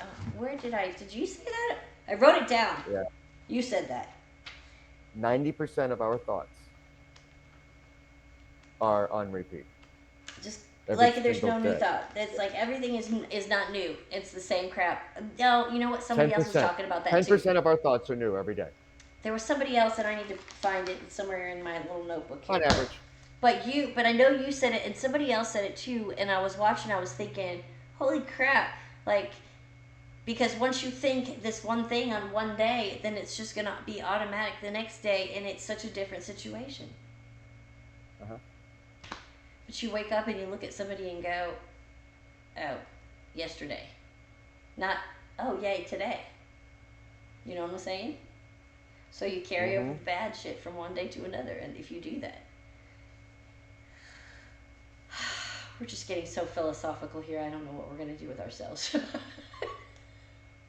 We'll have us and three people figured out by the end of the day.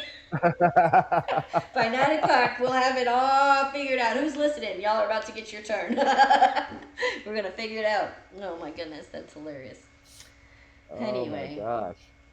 All right, so here's what we need to do for a second. I'm going to play a song. I'm going to step away. Then I'm going to come back. I'm going to play 2 songs in a row. Then you can step away. Because I really need to go to the restroom. I'm just going to tell everybody.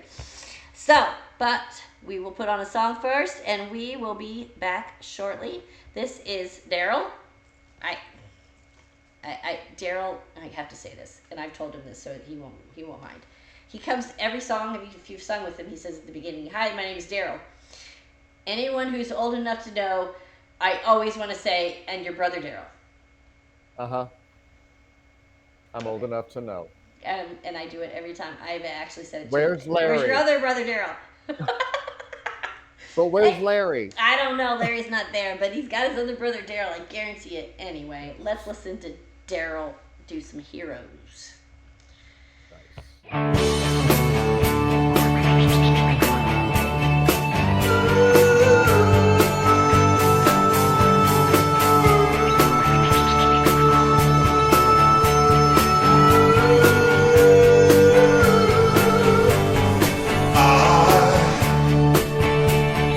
wish I could swim like dolphins can swim.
on whatever land you land on. The earth is just a dead thing you can claim, but I know every rock and tree and creature has a life, has a spirit, has a name. You think the only people who are people are the people who look and think like you. But if you walk the footsteps of a stranger, you'll learn things you never knew, you never knew. Have you ever heard the wolf cry to the blue corn moon, or ask the grinning bobcat why he grinned? Can you sing with all the voices of the mountain? Can you paint with all the colors of the wind? Can you paint with all the colors of the wind?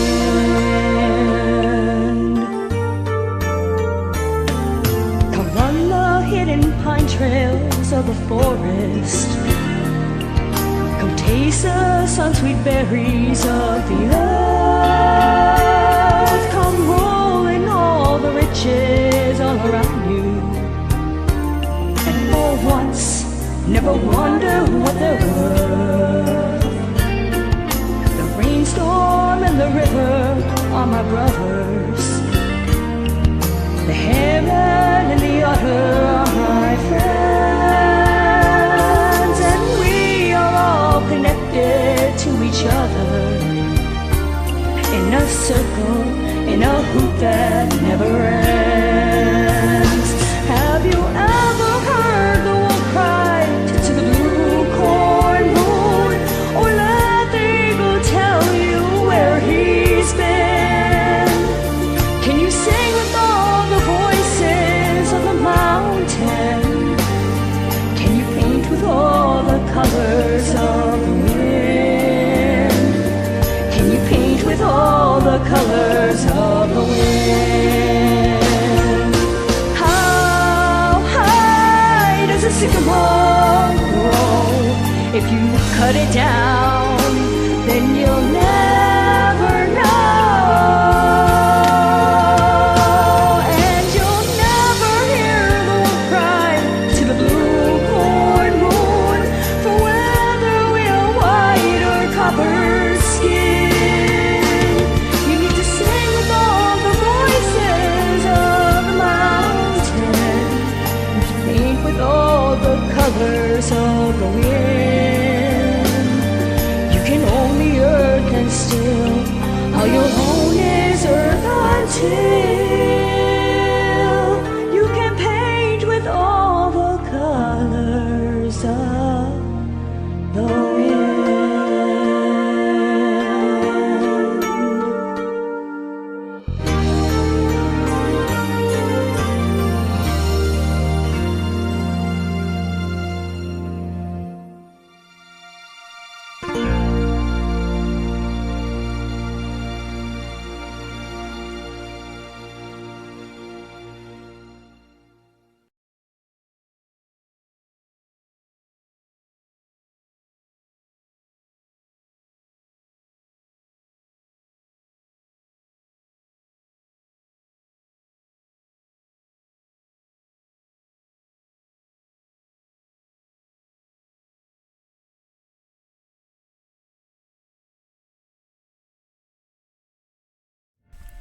Hey, it's Jason from Bible Time. This is a different kind of show.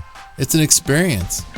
It's a radio show, a video live stream on 16 platforms. It's a Smule Sing Live. All are welcome to join us and sing Christian, family-friendly songs. We read a passage from the Bible. We pray for people.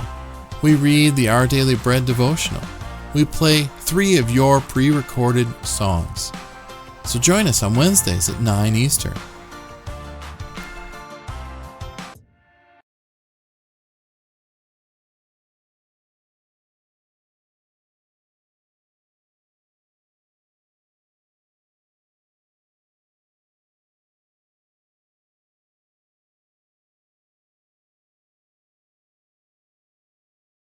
All right, we are back.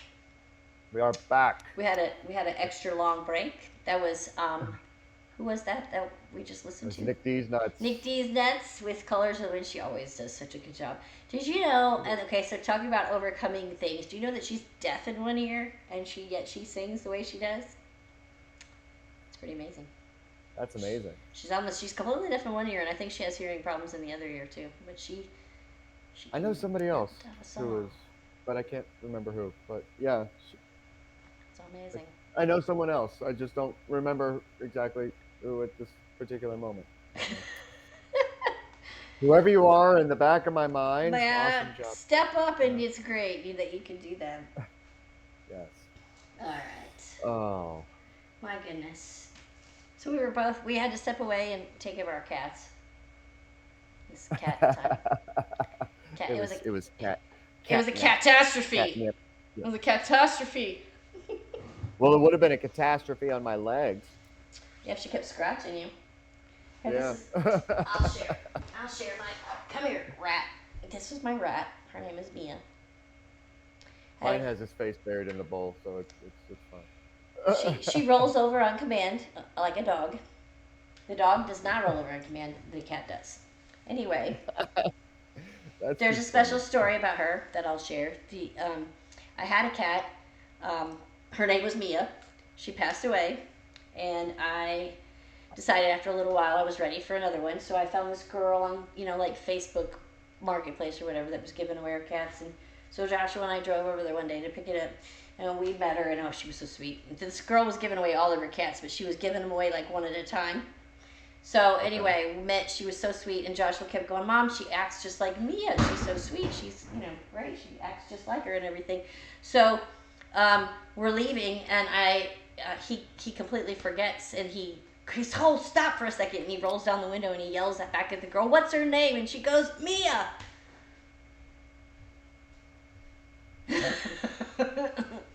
I was like, okay, if it was Kitty or something,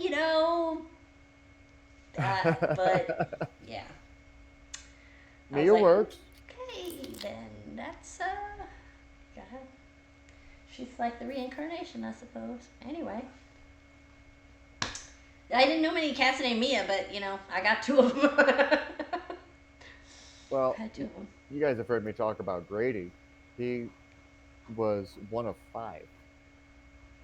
The man that I got him from had passed away, and the family was looking for a home for him to go to.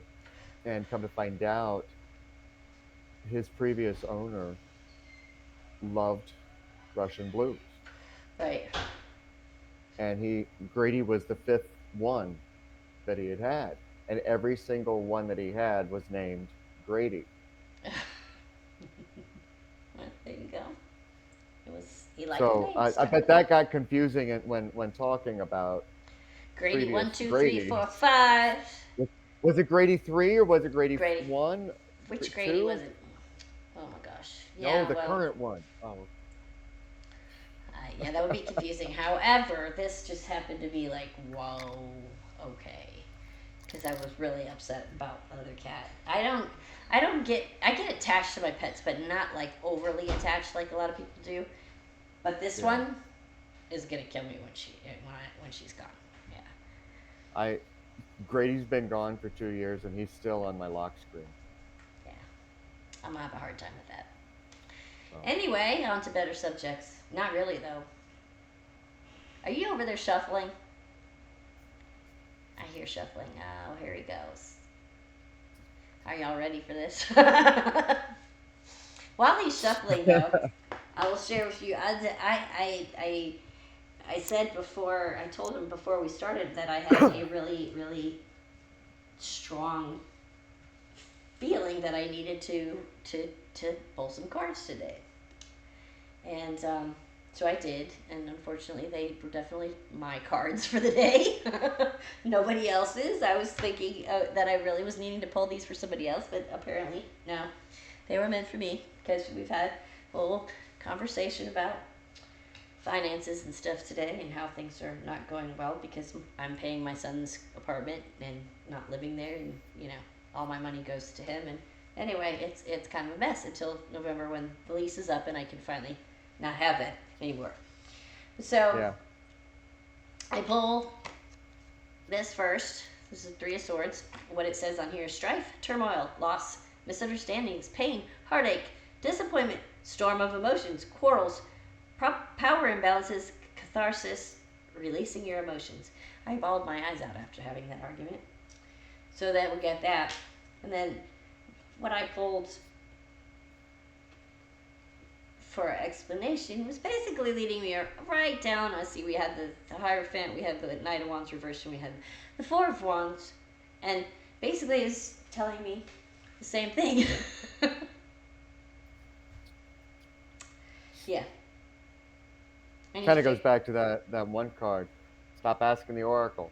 Yeah, because you already know what the problem is. Yeah. Yeah, pretty much. Yeah, this is the exact same shit we pulled the other day on Saturday. It was all about the same stuff. Yeah, because then we went. This one's even better. This one's the reverse Seven of Pentacles, which tells me overinvestment behavior, neglect of financial situation, no return, unsatisfactory, chaos, focus on the facts, denial, and avoid. And then we have Death, the Knight of Cups, and the Knight of Pentacles all telling me this isn't going well in this situation. The last one is the Death card, which says it does not mean death, but it does mean endings. Nope. End of phases, Nope. starts of new phases, transformations, revolutions, liberations, and rebirth, but it can be painful. And then I have the reverse Wheel of Fortune basically telling me exactly what I didn't want to hear, and that is I need to change That you're going against yourself? That I am. So that was what I had to pull today because Anita, you disappeared. I dropped a card on the floor. Must have been an important one. Usually is. Usually. If it's one, I'll pick it up. If it's more than one, I say, nope, we gotta go. It's a little bit longer here. Because usually it's either one or it's a big chunk of like 10, and I'll be like, yeah, I can't do all this at once. Yeah. What you got there? What do I got? Oh God! You know, it's funny because we keep talking about poor decisions and facing up to what it is that we need to face up to. I keep trying to, associate what's coming through with why we're here. And, you know, I'm going to pause away from the cards once again because, there's always someone around. Right. If you're feeling down, if you're feeling like you're out of options, you're not. There's someone can, or Exactly. there's some truth behind manifesting and law of attraction, because where your mind goes, your energy flows. And if you're constantly in a state of I can't, this won't change, this is the way it's always going to be, then that's what you're going to focus on. And you can take so many different metaphysical meanings away from it and just go to a psychological view of when you think about not wanting something, what are you thinking about? You are thinking about the end of that sentence. Something. Mine doesn't hear don't want. Just hear something. It puts your focus on that item, object, feeling, person, event, whatever the case is. So that's what you're telling your unconscious, okay, this is what I want to focus on, and this is where I want all of my attention to go to. So guess what? That's what you're going to be attracted to. That's what you're going to focus on, and that's all you're going to see. So if you start thinking differently and focus on what you want and start imagining what you want. I want a better life. I want to feel good about myself. I want my finances to get better. You're not allowed to yawn yet. I don't know what's wrong with me. I do this every show. It's not you, honey. I promise it's not you. I No, swear. it's lack of oxygen. Uh, There's lots of that going on. but yeah, because I mean the first card that came up kind of went with it, but it was literally about watching the choices that you make and realizing that there are other options that you can hold on to, reach out for, look to. What is it?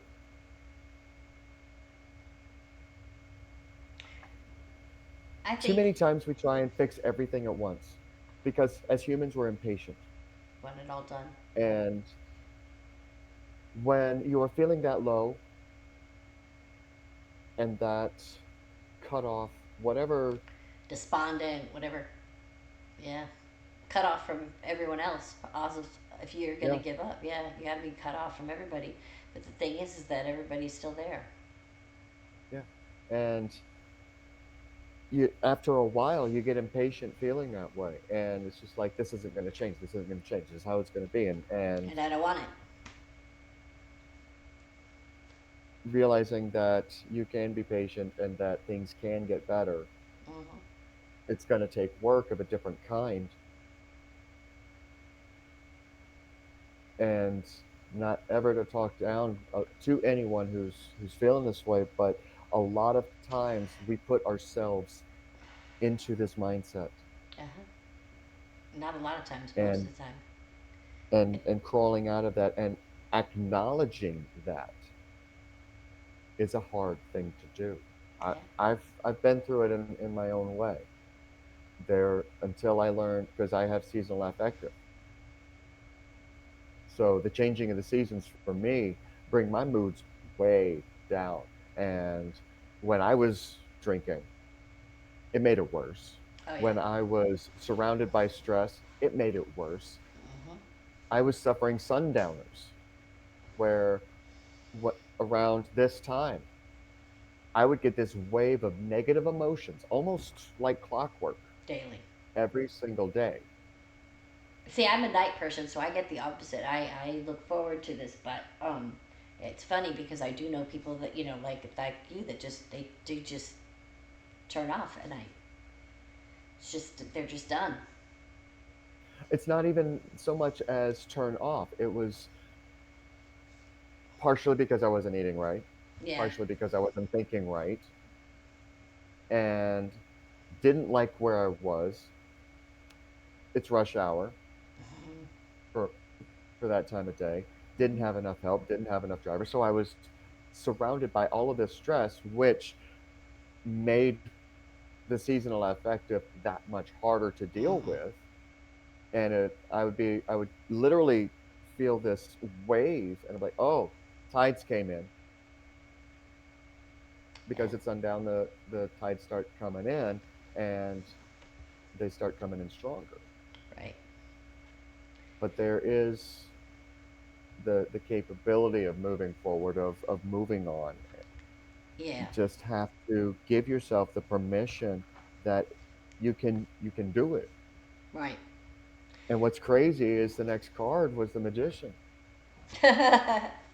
saying that every single one of us has the capability inside. We have that innate wisdom to create magic in our life, to make our lives better. We have that capability. We just have to have the want Yeah. to tap into it. I was thinking about the seasonal affective. I'm trying to get some of the some information while we're here. So if I'm looking over at my computer screen, that is why. No, that's okay. I'm The looking down at the book. the seasonal affective disorder, that if you like because my relatives are from one side of my family is from Norway. um, I know that they have one of the highest suicide rates of any country, and it has to do with the weather and with the being dark all day during the winter for Mhm. however months it is that they don't have much daylight. um, Yeah. and a lot of places that have that issue, their suicide rates are higher. I said it again, didn't I? I'm going to get in trouble. Uh, Our unalive rates are higher. Sorry. I mean, it's hard to have a marathon talking about this stuff when,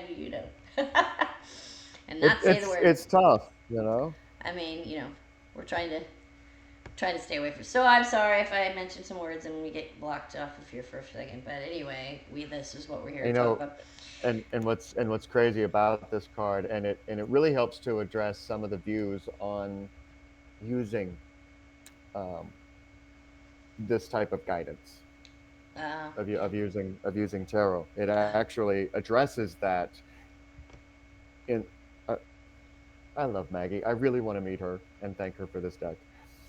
Regardless of who or what you believe in, the magician is an extraordinary master of all trades, and he is resilient because no matter what the world throws at him, no matter how much he loses, he will always have the most powerful tool at his command: himself. I like that a lot.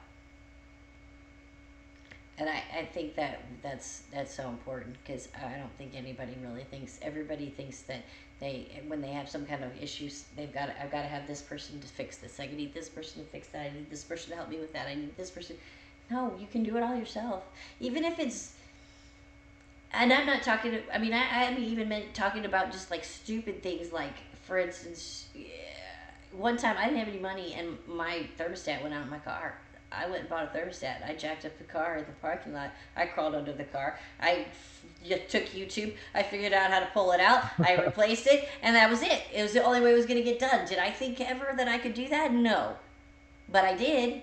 And, when you have problems, just check YouTube. Everything's at YouTube. I'm kidding. I'm trying to make light of it, but there's it's things that you can do. You can, you have to get yourself resolved to the fact that it doesn't matter if I'm a woman. It doesn't matter if I've never worked on a car. If I look at this directions and I look at this part and I read how to do it, I can go and I can do it. It's the same thing with everything else. You just have to resign yourself to do it. I'm gonna do it. I'm gonna make this work. Period. and sometimes that survival instinct that we are born with just kicks in. Right. Okay, I can't afford to have somebody else pay for this. I need this so that I can take care of this. And the internal guidance system that says, okay, here's your first step, go do this. And then once you get that, then you automatically start thinking, okay, this is the next thing I need to do. Right. It's the same with goal setting. Yeah. But seriously, we're all so much more than we realize and give ourselves credit for. Yeah. We just have to be willing to look in the mirror. What'd you get? Says the high priestess. Oh God, again. She's showing up all over the place today. You got the Hierophant. I got the high Oh, priestess. you're right. Okay, I'm sorry. I got the wrong one. I had the wrong one. She's reminding to look at the magic in the world, and also to look in the mirror and to see what everyone else sees. Yeah. Here's a fun fact that just came to mind. Do you know that you cannot see yourself as everyone else sees you? Why do you say that? Because you literally can't see yourself through your own eyes. You are seeing what the brain perceives in the mirror. So maybe it's not as wrinkled as I thought. Sorry. You know me. I'm going to have to add humor to this whole thing. It's just how I am. You're just going to have to deal with it. I'm going to make jokes. And I know why you make them when you do. Oh, gosh, because I need to stop judging myself. We've had this conversation last time we were on air. Last time we were on air. It's so funny because you said that, like, I had heard that, I swear to God, I heard that like 3 times that day. I was like, what is going on with you people? Anyway, Yeah, I'm only halfway done, but we can pause for a song if you want. That's yeah, fine. let's pause for a song real quick, and if I could find, I'm still looking in for things, so I'm in the other room here. I mean, I was supposed to be off in 4 minutes, so I'm trying to pull another 3 hours out of my hat. All right, this guess we're gonna listen to me. Ugh. All right, here we go. Stop. This is the this song is actually for Rob. I love this song. This is a good song. It's by it's called "Superhuman Touch" by Athlete, and I never heard it ever before. My daughter sang it one time, and I've never heard it since. I've never heard it on the radio or anything. I don't know where it came from. I just like it.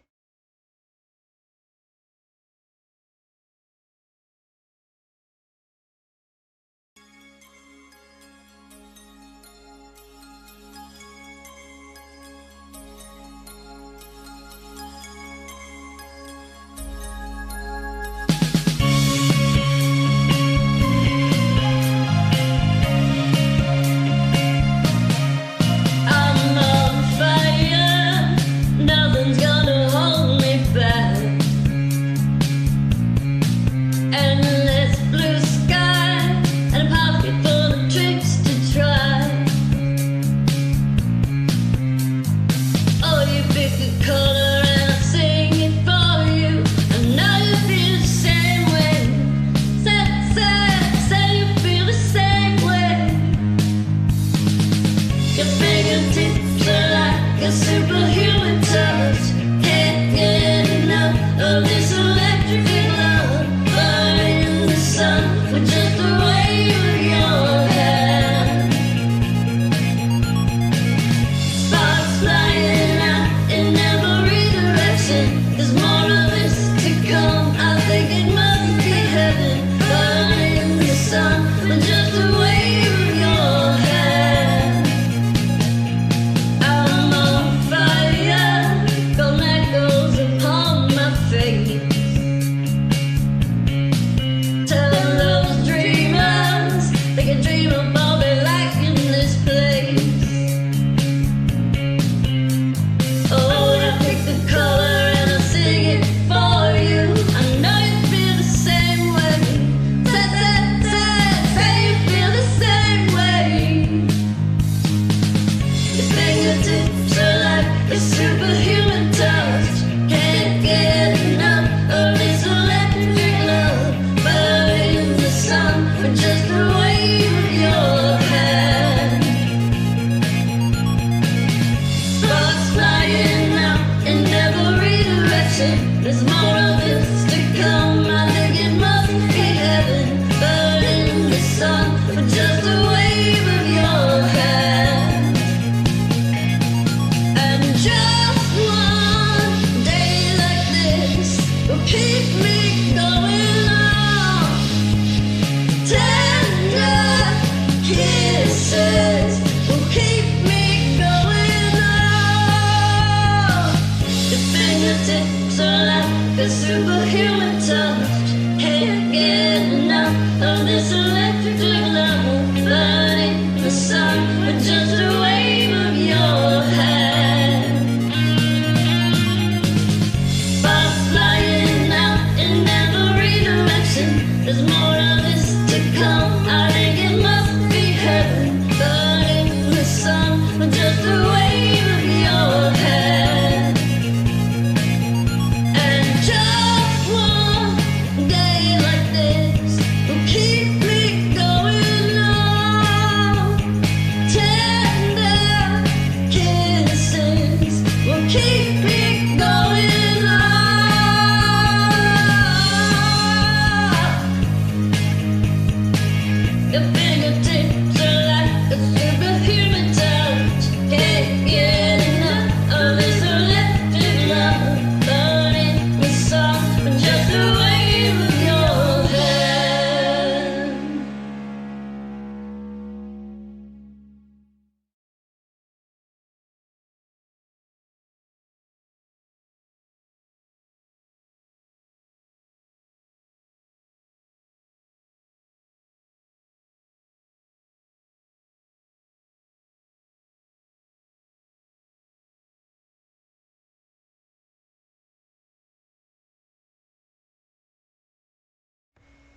Okay, we are back. I apologize if Right. anybody in there that knows Twitch knows how to move this chat box.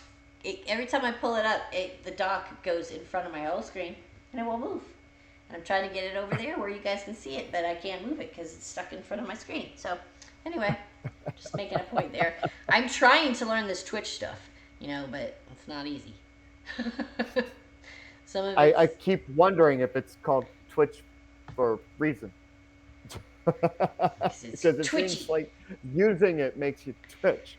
Well, the problem is that now I'm having a problem with lines. So everybody sent me music, knowing that I had these extra 3 hours, and they're trying to help me. They sent me music and everything. I can't get to it because I can't get line to open on my computer for some weird reason.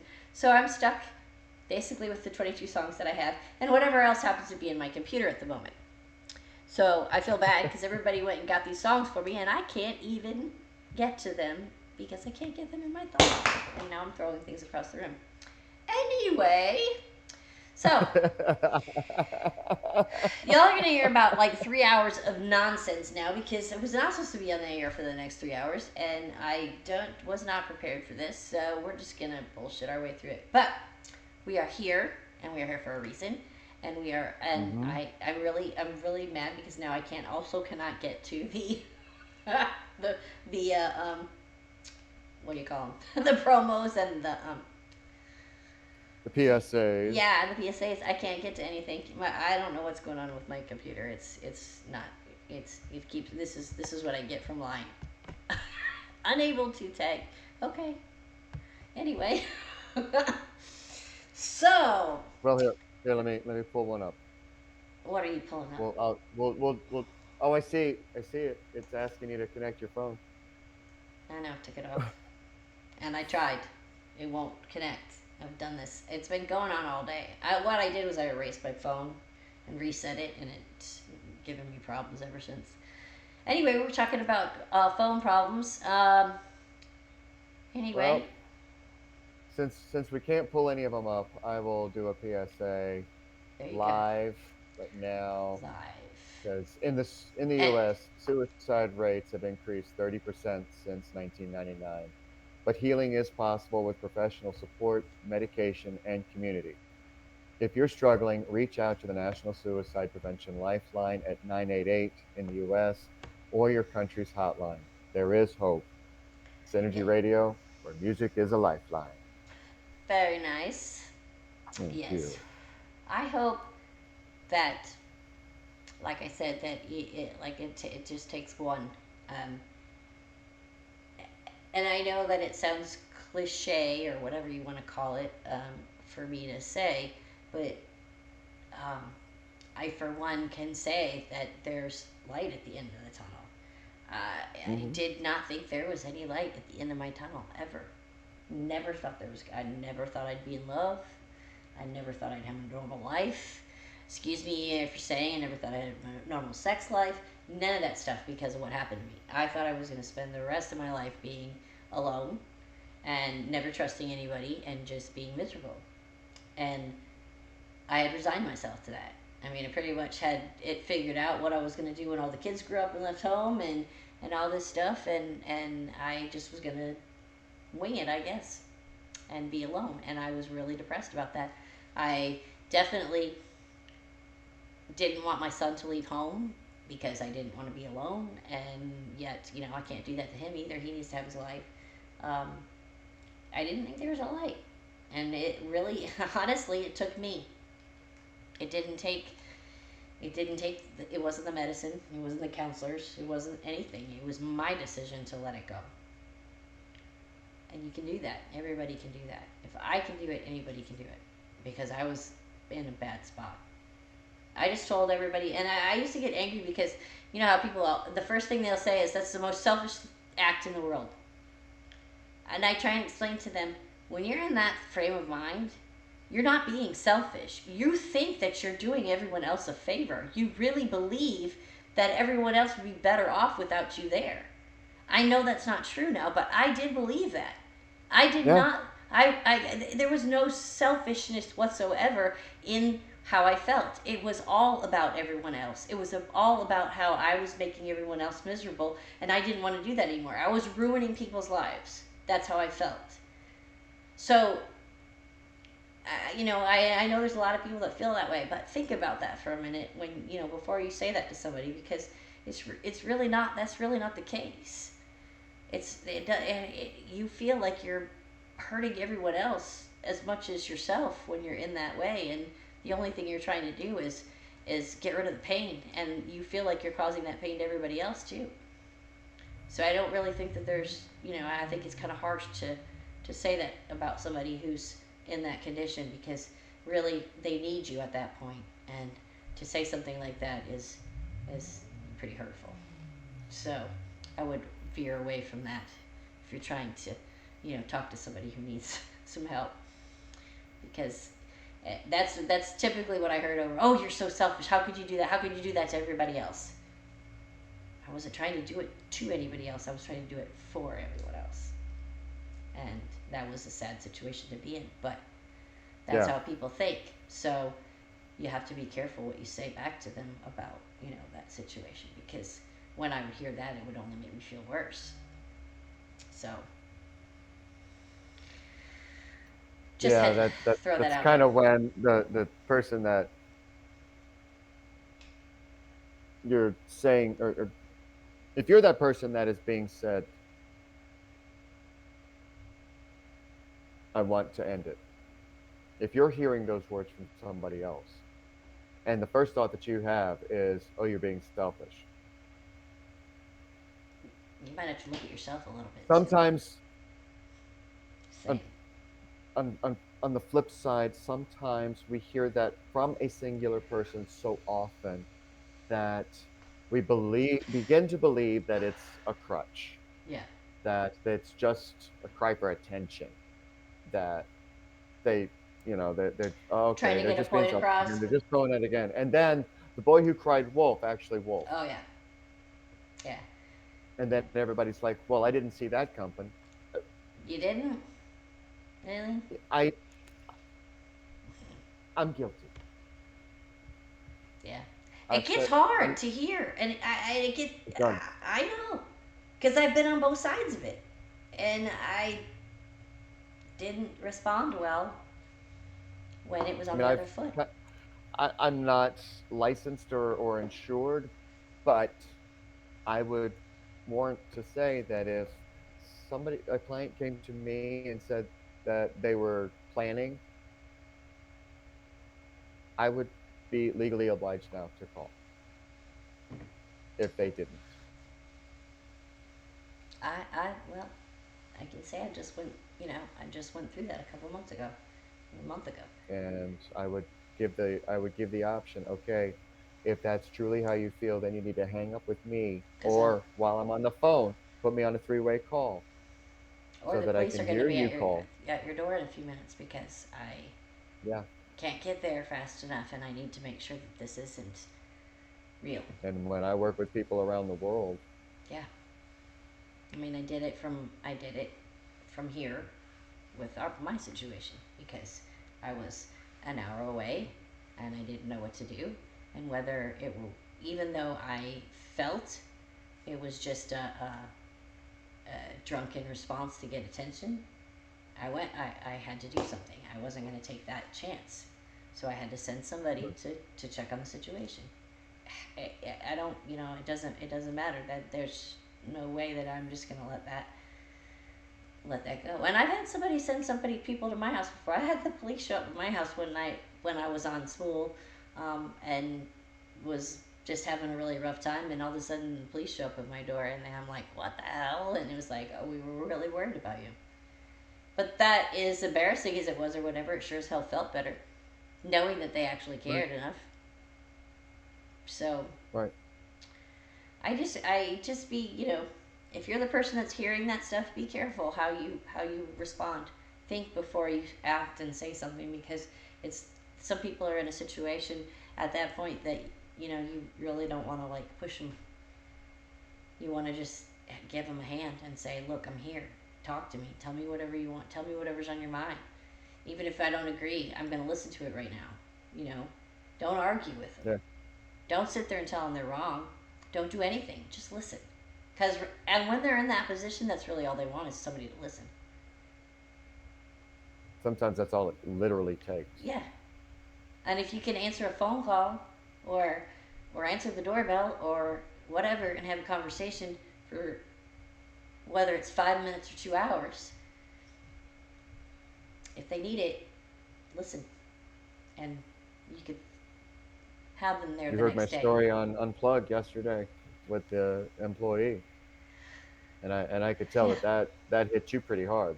With Well, the way you yeah, respond. and especially like going, I mean, just yeah, I know you work at the same company, the same business as my son, so like just having, for those of you who don't know, he's a pizza delivery boy, and he was held at gunpoint and stole his car from him and everything a couple nights ago. It was terrifying to find that out, and Yeah.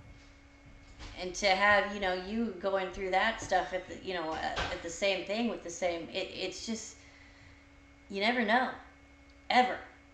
And so, when I think about what could have happened to him that night and whatever, if you know, it just, he's had a rough life. He went through being abused as a child by his father. We went through a lot of crap. Went through a lot of attorneys and judges and injunctions and not being able to, having his father be able to speak to him for years at a time, and just nonstop craziness when he was young. This was part of why I was so, like, with everything else that went on, and then now I'm dealing with all this. We got to a point where he was making threats. I had to quit my job. I had to go to work. I actually went to his school every day and volunteered so that I could be there to walk him in the door and walk him out. The school actually had a plan in place that if anybody ever came to pick him up, they knew it was false because I was in the library volunteering my time. We had no money. We were living off food stamps, everything, because I had to be there to protect him from his own father. So it was a big, mess, and Joshua went through a lot. And this is not funny, but it's funny, odd.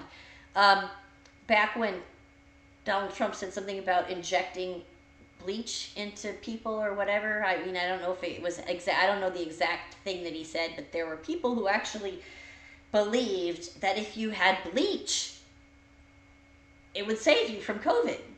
My ex gave my son water with bleach in it to drink.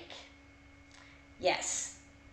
And now his stomach is fucked for the rest of his life. He has stomach, he throws up every day. It's a big ass mess because this man did this to him. And when my son gets up every morning and throws up for an hour straight and feels miserable and is just ready to just give up because he feels physically so bad, he's gone through that where he's just said, Mom, I don't want to go on anymore. That, from your child, is it's hard. But I've been there, and we talk through it. But that's my point. Is it's hard to hear, and sometimes you don't want to hear it. But if you just listen to what they had to say, you don't have to give any answers. They don't want you to give them answers. They don't want you to fix it. That's not what they're at. That's not what they're there for. They're not asking you to fix it. They just want you to hear, and not just listen, but hear what they're saying. Yeah. That's hard to do sometimes, is to hear somebody, because you get frustrated. Like you said, especially with somebody that you're dealing with on a regular basis, and they always come to you with, oh, this is bothering you. You just want to go, oh, not again, because it's exhausting. But at the same time, you just have to listen. Actively. Yeah. You can't just, yeah, I mean, you have to hear. And if it's late at night and you have to yawn. Like me. Don't try and fight it. I yawn every time I hear. People get mental about what other people are going to think. I'm sorry. Am I boring you? No, I'm just tired. I'm just really freaking tired because you're talking to me at midnight, and it's, but I'm listening. What? I'm gonna call you on that one. I know it. Because that's a normal response. I wouldn't do that though. I mean, I'm just saying that, but but that is There a are normal people that response. do. I know. Look, I'm There are tired. people I that can't do. talk about this right now. And then you find out the next morning that had you talked to them, that person would still be there, and they're not there. I've had people in my life in the last few years say, if you ever needed anything, doesn't matter the time of day, just reach out. I'll be there. And they're not. Crickets. Tim, where's the crickets? And that was hard. Oh yeah. Because when you're in that spot, and for me, I don't know for you if it probably the same way. The worst times was when I was drunk. If I was Oh, yeah. drinking and I got depressed, I was calling people that did not want to hear from me because they knew exactly what was wrong, and they were like, "Oh shit, here we go again." I had one aunt who would take my phone call. The rest of them didn't. It's just the eye roll thing. Not again. I felt that way when I would talk to my mom. Oh shit. Every time, like I would feel sick again, I'd be afraid to tell her because I didn't want to disappoint her and didn't want her to go, like, oh shit, I thought you were better. Here we go again. My mom's biggest wish is for me to be happy before she leaves this earth and not, be suffering anymore. And honestly, I'm pretty close. So I'm good. But, that was tough. Because when I was in the throes of it, man, somebody didn't answer the phone and I needed to talk. That was bad. So I get that. That's why you have to hear them, not just listen. Perfect You have to hear what segue. they're saying. Because one of the other cards that popped up was Seven of Cups. And it's a reminder of just how much there is in life to choose from. Yep. There's a billion different Now things to do. you're gonna have to take responsibility for every single choice that you do make. Of course. However, But there are other things to do than there's that. so much. And So, wishful thinking. Yeah, a lot of people scoff at, oh, you're just daydreaming and wishful thinking. Well, those people who sat and daydreamed wishful thinking and visualized what it was that they wanted in their life, they are the ones that most likely achieved it because they already trained their brain to receive it. right. And And anybody unfortunately, who's feeling low can do the same thing. You yep. can, 100%. You just gotta keep going, and that is not easy when you're feeling that way. But you have to remember that, like for me, it was always if I could get to sleep, if I could get myself to go to sleep, I'd be okay in the morning. The problem was getting yourself to sleep and turning off your brain. Yep. I don't. I mean, I used to do. One thing that would help was I would get I would get those apps on my phone that had the meditation stuff, and I would always fall asleep before the end of the the end of the thing. So that would. Oh, yeah. I mean, that was the only way. And I mean, I was trying medications. I was trying everything I could to try and sleep. But the minute you did, for me, that was when memories would come back, things that I had forgotten and put aside from a particular evening, would come back in my dreams, and then I'd wake up and be having a panic attack and be a mess. So it's like you want to sleep so that you can go away, but you don't want to sleep because you know what's going to happen while you're sleeping. It's like kind of a double-edged sword, but you know what? I'm still here. You can find something to do, like you can run a radio station and have it drive you absolutely insane most of the time, and that will give you something to do. Anybody want my job? Here you go. There's something to make you feel better. I'll let you I'll let you try and fill the next 3 hours of nothing.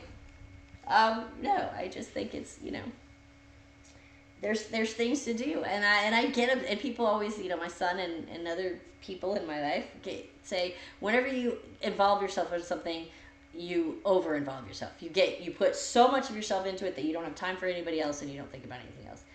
And I say, you know what, sometimes you're right, and I get that, and I know that it's hard, but sometimes it's what gets me out of feeling that way. I have to be all in and give everything I can to it. and then it makes me feel like I've accomplished something. Yeah. And And you one of know, the things that I hear frequently is, Micah, you're getting obsessed again. oh, yeah, that's a hard one. That's a hard one. Obsessing is hard. And in some ways, when I'm told that, yeah, I might be. I might be putting a little bit too much attention on one singular thing. Like when I first joined Smule, oh dear Lord. I remember. Oh dear Lord. We've known each other, what, like 7 years? 6 years. 6 years. Almost Almost 7, 7. yeah. Because I just had my 7th week, the 7th-year week last week. Yep. Of when I joined. That's crazy. I think it was August 27th of 18. Jeez. No, 17. It's crazy how many people that we've been on this, journey with in the radio station that have gone through the competition stuff, the group stuff. How many groups did we go through? FOV and TAM and so many different groups that we had, that we do all Cam. the CAM, all the different challenges, trying to get everybody involved and everything, and it would be so frustrating back then. And so then we move on to the competitions, and let's go run competitions. I did KB comps for over 2 years, and I was exhausted by the time. Well, I'll be honest, I went into one of the rooms one time, and they were complaining about something, and I called them a bunch of P word that I don't say. It's part of the MPP, ass bitches. I said, if you ass bitches don't stop complaining, get the fuck out of the comp then if you don't like it. And after I said that, everybody was like, ugh, Carrie. I went, I mean it. I'm tired of this crap. I'm tired of hearing you guys complain. Get the fuck out. If you don't want to do it, get out. And that was my last comp. That was the last comp I ran. I was like, I think I need a break. And that's when the radio station started. Now, there's been a couple times with the radio, and today was close, where I wanted to just go. But here I am trying to fill somebody else's 3 hours. That shows growth, because there were a couple times in KBKJ that I was like, where'd Carrie go? Because you just disappeared. Well, you know what? I disappeared in KBKJ because I was homeless for a while. And that's when somebody else tried to take over my radio station behind my back. And then people wonder why I'm not friends with her anymore. But yeah, tried to take over the station behind my back. Everyone told me when I got back, by the way, guess what this person's trying to do? And I'm like, while I'm homeless with my son and my dog and my 2 cats in a 1-room hotel that is got crack whores in the parking lot all night long, you guys are going to try and take over my radio station. Nice.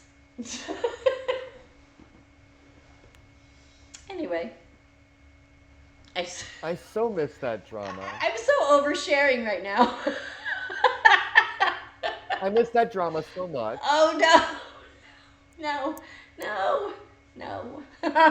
We have our share of drama, but it's kind of behind the scenes, and most of the drama is, pretty, we're doing pretty good at Synergy. I think we got a good bunch of people, and they're all kind of pretty dedicated, and they're all dedicated to their shows, and that's the main thing. I shouldn't, like Jason and I really shouldn't have to do anything anymore. You guys are all good with your shows. Y'all got everything going on, and you just do your shows, and the station pretty much runs itself, and that makes it a lot easier. The only time we have except to do for me, I don't fall into you guys, because I require I lean on you. Well, I don't mind. That's all right. I don't mind, because I like having you here. We do well. Anyway, let's move on and segue to a song. I had a feeling this song this was going to turn out to be more talk than. I'm going to put on a promo here before I play. Friday night videos for 2023. Lex and Tony have a show that you can see. Watch us on Twitch or listen live on Synergy. Oh, oh, oh. Tune in on Friday nights and have a drink or three. We'll stream your videos with Twitch technology. Now happy hours radio that you can see. Oh, oh, oh. Send in your music. Oh, oh, oh. To Lex and Tony's Video made the radio star. Video made the radio star. Show your songs on happy hour. It's the show with video power. Oh, oh, oh, oh, oh. Oh, oh, oh, oh, oh. Tune into Happy Hour Friday night, 7 p.m. Eastern. Follow us on Twitch for the full video experience. Happy Hour with Lex and Tony. It's radio you can see.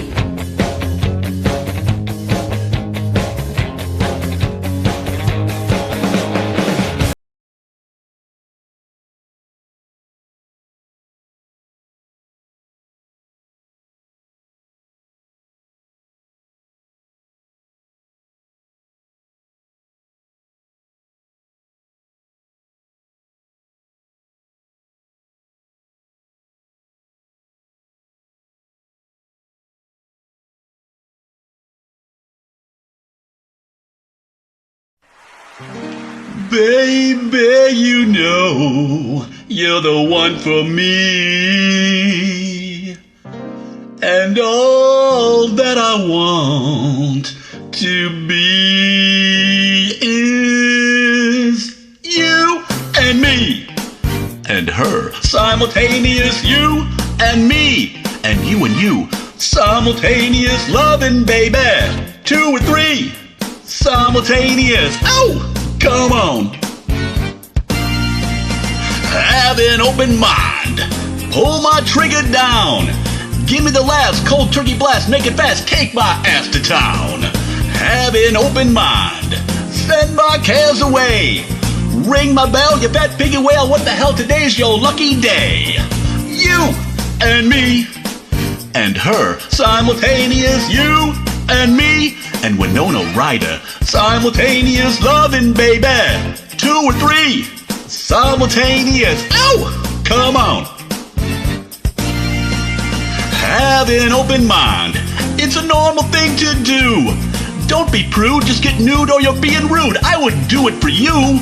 Baby, please have an open mind. You're the only one I love. These girls you see, baby, they don't mean anything. Let's all get in the tub. You and me and her too. Simultaneous you and me and your mama and your sister. Simultaneous loving, baby. 2 or 3. Simultaneous. Ow! Come on.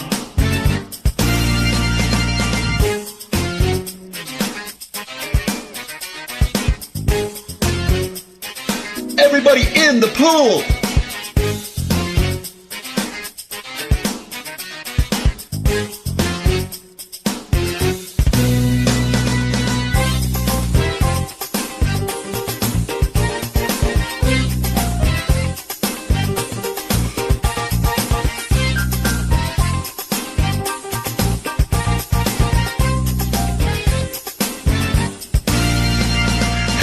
An open mind. Don't be so mean to me. Call your sister and your mother and your aunt. It's every man's fantasy. Have an open. Whoa, baby. Put that knife away. Don't be mad. I'll take it back. Just relax. We can make love your way. I'm talking about you and me and some flowers and some wine. Instantaneous. You and me and Whitney Houston on the radio, babe. On the radio. Some candles and some good feelings. Just the 2 of us. Oh, fudge it. Nah, I'm talking about you and me and her and her and her. Simultaneous you and me. All the women in the house. Simultaneous loving. 3 on 7. Make it a baker's dozen. Single ladies in the house, clap your hands. Woo!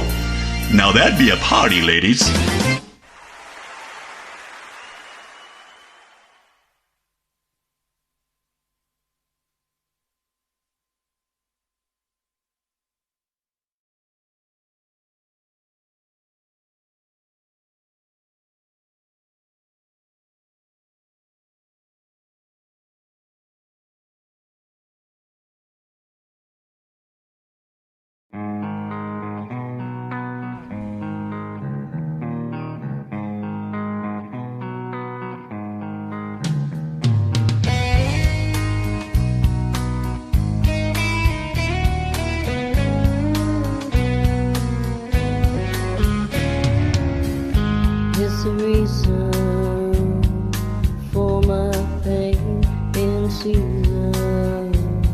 to celebrate. I don't wanna be full of hate for anybody, but it's too late.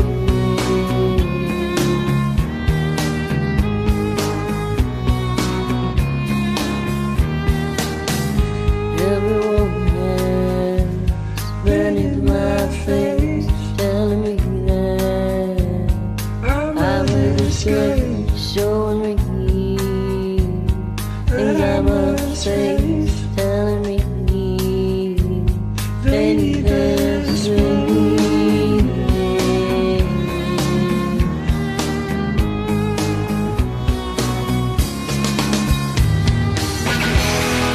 I can't love you anymore. I'm scared of the sound of it.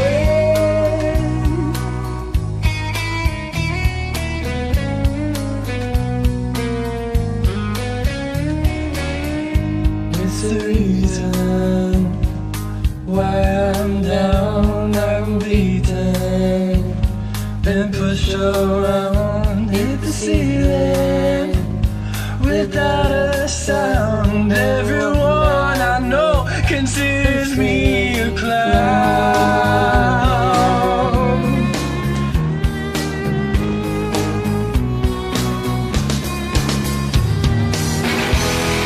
I can't love you anymore. I'm scared of the sound of it.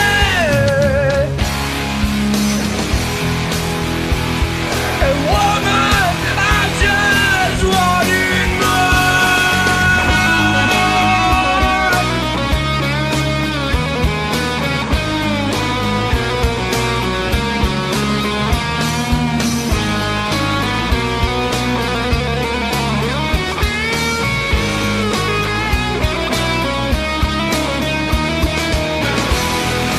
I can't love you anymore.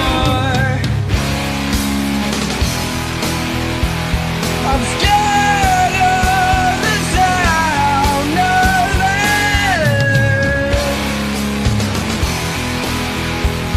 And woman, I just wanted more. It's the reason why I'm here.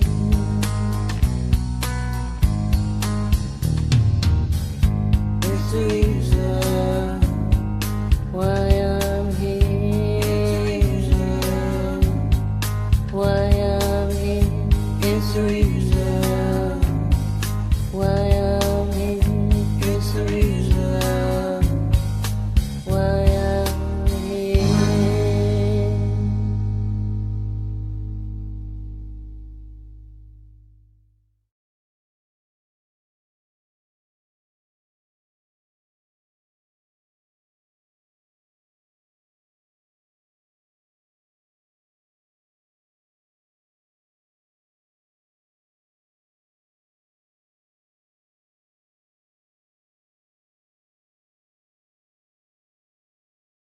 Okay, we are back.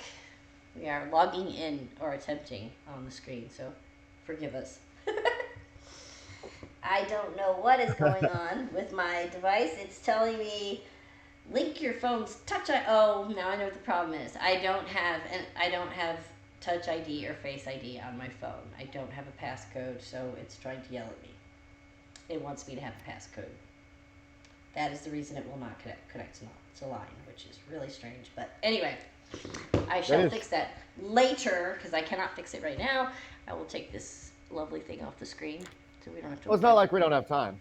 Oh, do we have time? We don't have nothing but time.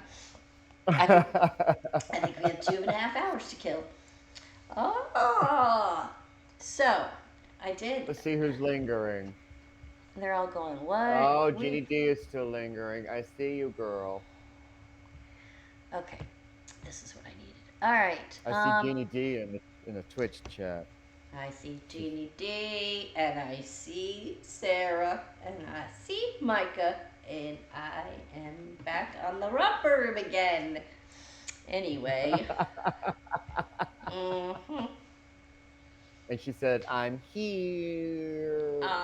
Here. Is that what Jeannie said? I'm here.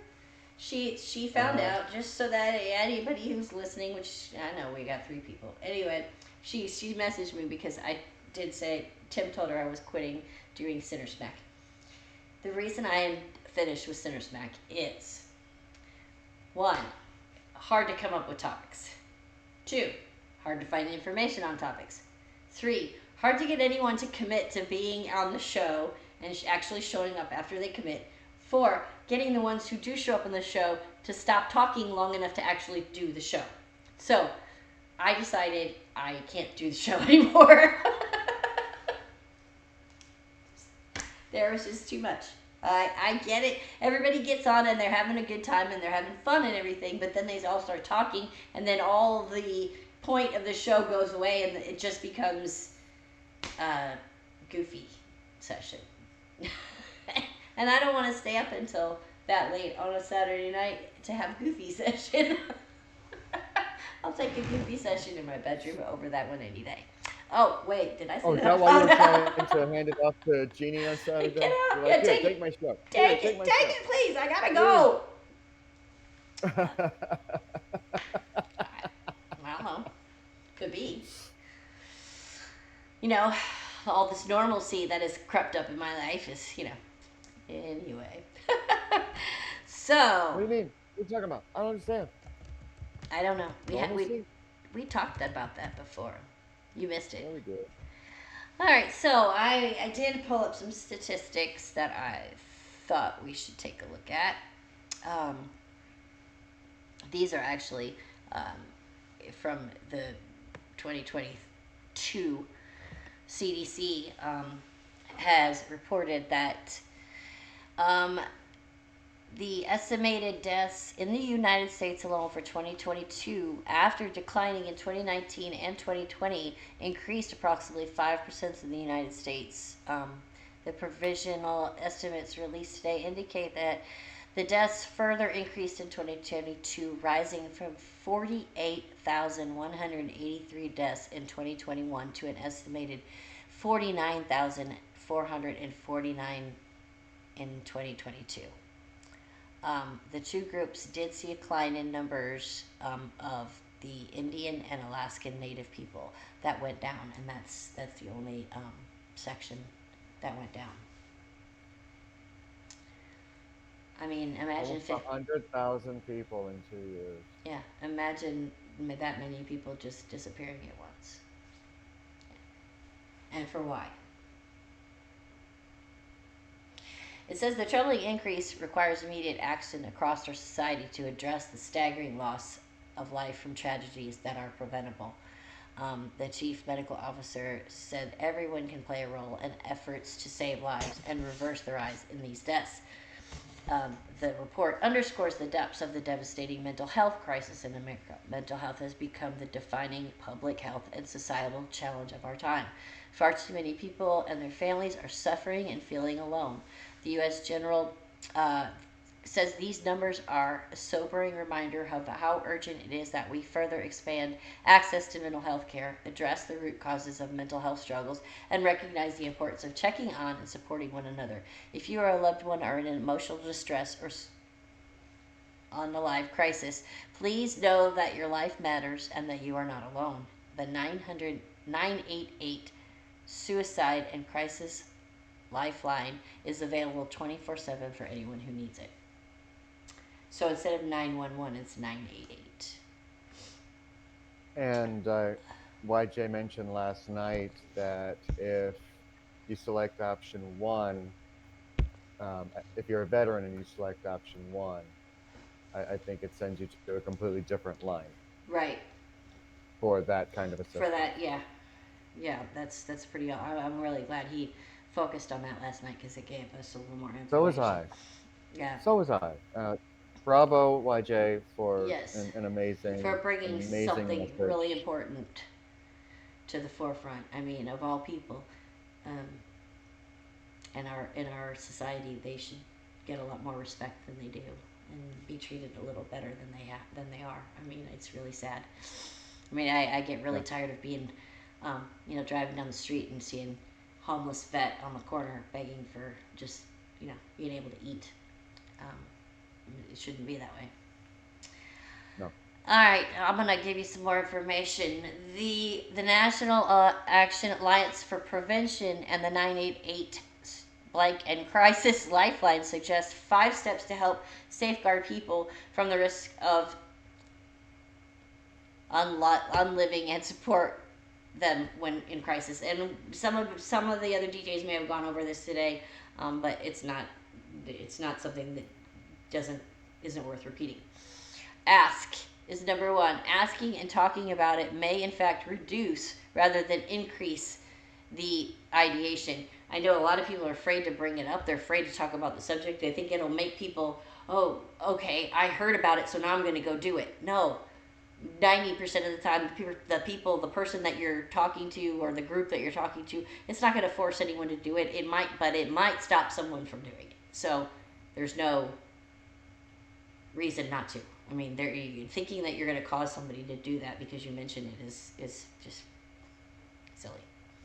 Help keep them safe. Sorry, that falls in the line of, let's promote gay apparel, or let's stop promoting gay apparel because that's going to turn somebody gay, or not let drag queens read to children because that's going to turn them drag. Come on, people, stop come it. on, right? My ex, the Mr. Bleach guy, he used to think that, he used to tell me that he was afraid that that Joshua, because he was raised by me and his 2 sisters, was going to grow up and he was going to be gay. I'm like, are you kidding me? He's so... Stop it. He's so anti everything that I said, you know what's going to happen? Your son is going to grow up and marry a black Jewish man because that would be what would make you most unhappy because that's the person you are. Anyway, I kind of hoped he would just out of spite. Anyway, we're moving on. Keep them safe. Reducing a person's access to lethal means is an important part of prevention. Don't leave guns laying around. Don't leave a lot of booze. Don't leave a lot of pills. Just make sure that they're safe. Be there. Increasing someone's connectedness to others and limiting their isolation has shown to be a protective factor. I mean, how many people are going to do it if they're not alone? If you know somebody's having a hard time, stay with them. Be there for them. Yeah. Help them connect. Individuals that call the 988 Lifeline were significantly more likely to feel less depressed, less suicidal, less overwhelmed, and more hopeful by the end of the call. Make the call for them. I did that for Joshua once. He was mad as hell at me. But I called and I said, you need to talk to these people. They're talking. He wouldn't do it. I put him on speakerphone. And he was listening. And after a while, he started talking. I gave him the phone, finished the conversation, and after he was done, he felt better. He was pissed as hell at me first. But it doesn't matter. If somebody's mad at you for helping them, do it anyway. Let them get mad at you. What are they going to do? Disown you for making a phone call to save their life? Doubtful. And if they do, well then, okay, at least they lived. Yeah. Follow up. After you've connected a person experiencing thoughts with the immediate support system that they need, follow up with them to see how they're doing.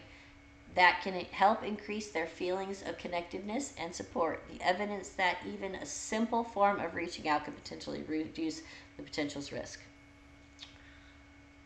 So, 5 actions. Ask, help, be there, help them connect, and follow up. So, I'm interested slightly in the demographics. Some of it's just kind of why, I don't know. It's curious to me. I honestly would have, male versus female. I honestly would have thought there would be more females. I really did. I thought there would be more females than males. But there was 39,000 males as opposed to 10,000 females. I sometimes wonder if that doesn't have to do with potentially the stress that men face and the fact that they're not supposed to show their emotions. I mean, I know that's old fashioned and it's kind of going out of the way, but there is still a lot of that. You know, well, I'm supposed to be a man, I'm not supposed to cry, I'm not supposed to feel. Um, and then if they're the breadwinners, and with everything that the world has gone through lately with COVID and losing jobs and not having money and all the people that are stressing out over finances and stuff, I wonder if that's not partly to do with that. Pretty big. And that's a big difference. Honestly, I would have thought it was more women because women seem to be more emotional than men. Or is that the reason why? Is getting the emotions out that important? That's why you got to be there and listen. You gotta make them talk. Out of that, the highest percentage was in white Americans, 37,000, as opposed to 681 multi-race, 5,000 Hispanic, only 95 Hawaiian or Pacific Islanders, 3,000 Black or African American, 1,400 Asian, and 650 American Indian, but 37,000 white people. I wonder. Yeah. I'm curious as to why. I don't. I wonder what the. I mean, I honestly. Because men, and we know people in the radio who don't express their feelings well. Men. Yeah. Because a lot of them were raised, and actually, you brought up a segue, because I've been wondering what the message was for the next card that I drew. Mm-hmm. And it came up, huh? But I understand, and it has to do with traditions and how kids are raised. Yeah. It's getting better. Yeah. Because more people are waking up to trying not to talk to their kids a certain way, or be gender specific with how men are supposed to be like this, women are supposed to be like this, you have to act this way, you can't show your feelings, you have to be the one to cook. It's that gap is closing. Yeah. Slowly, but closing. Yeah, but it's gotten better, but it's been rough. Yeah. I didn't understand the Page of Cups, especially with this picture. It's talking about that childlike innocence. And I listen to how mothers talk to their kids. Oh gosh. Boys don't do that. Oh, it's so not. I don't hear that anymore. But like, just being in the store I heard it recently. Oh God, just being in a store and hearing somebody's, "You idiot! What the hell do you think you're doing?" What? Yeah. Why? What are you, stupid? Yeah. What? Yeah. What's wrong with you? Are you mental? You know, I've heard people just. I'm like, are you kidding me right now? Yeah. Here's funny. What we don't realize, I'm guilty of this too, because I helped raise 3 girls, and I talk to them. Oh my God, can't wait to work through that shadow. But the way that we talk to them is the way that they start to perceive themselves and their world around them. Because the first 6 years of life, they're in a constant state of theta, meaning their brains are moving very slowly. So what they're picking up on is just their entire world is programming them all at once. So what we say to our children when they're crying constantly, God, shut up, go to sleep. You can't force them. And parents are impatient, even if they don't mean to be. Parents make mistakes, even if they don't mean to. They don't come with a book, so we all make mistakes, but there are certain things that should be pretty basic, you know, like not calling your kid a moron and screaming at them at the top of their lungs and making them feel this big, and just, you know, the funny thing, and my mom is a great mom. She's my hero. I adore her. But you know, This is so funny because Lex had brought up on Happy Hour that I lack confidence when it comes to my singing and stuff like that. And I've always struggled, and there's one silly thing that I remember, and I will never forget this because I was only like, I want to say like 6 or 7 years old, and I was singing in the church choir. Started singing when I was 5. And I had gotten in the car after practice, and I made some kind of comment that my teacher said that I had a great voice. I could grow up to be a singer because that's what I wanted to do. Because that's what every little kid wants to do is grow up and be a famous singer, or football player, or some kind of star. And my mom said, "Was she tone deaf?" I remember that like it was yesterday. I've never forgotten that she said that. Wow. And it wasn't anything. She was probably, I'm sure she was joking, because that's not like my mom to be mean like that. I'm sure she was joking, but that changed everything. That absolutely changed everything, that one comment. And that's why I still struggle. And it's so dumb. It's so dumb. But what you say to your kids when they're little, it sticks with them. It resonates. It gets inside their head and it eats at them. And if they're struggling at school with bullies and shit like that, and then they got to come home to parents who are bullies. I mean, I went through this with my son. He had to go visit his dad, and he would literally, you go to jail, and then they give the kids to the other parent if you don't send them to visitation. He would have his hands wrapped around the banister on the staircase and just white knuckling, would not let go, screaming for me to not make him go with this man. And I had no choice. And that's because of how, it wasn't because of what he physically did at that point, it's because of the things he said to him all the time. Yeah. I had him come home one time, and I'm sitting at the table, and we're coloring, we're having a great time, we're listening to music, and Michael Jackson comes on, and he goes, "Michael Jackson's a fat." And I went, "What did you just say?" And he goes, "Michael Jackson's a," and I went, "Where did you hear something like that?" "My dad told me." I'm like,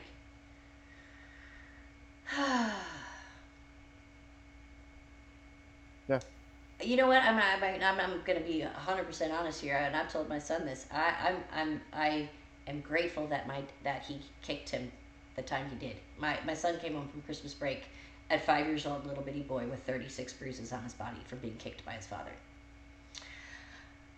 I was glad it happened because I got him away from him for the next 3 to 5 years, where there was very little for 3 years there was no contact, and then after that it was slowly going back.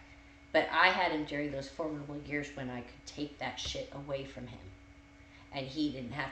If he would have been with his father, he would have grown up to be a completely different person. Yeah. And yet, because of how he was treated, he's been one of the people that I've had to deal with on this path that we're discussing today. And it's because of the things that were said. No physical, I mean, it got physical later, but the things that he said to him were the things that lasted. Yeah, and if anyone here from Synergy is able to listen, take care of your kids. Yeah. There's Watch how you talk to them. Watch how you nurture them. Watch how impatient you get, because they're gonna push you. Of course, that's their job. They have to learn to. They're leave you learning. alone. And what kind of world do you want them to create? Yeah, What because they're kind in of charge of you. what kind of person do you want them to be? And now that's a dangerous statement for some, because a lot of parents take that too far, where they want their values Yeah, to be honored and held. like his father's. It's not going to be that way, sweethearts. Not happening.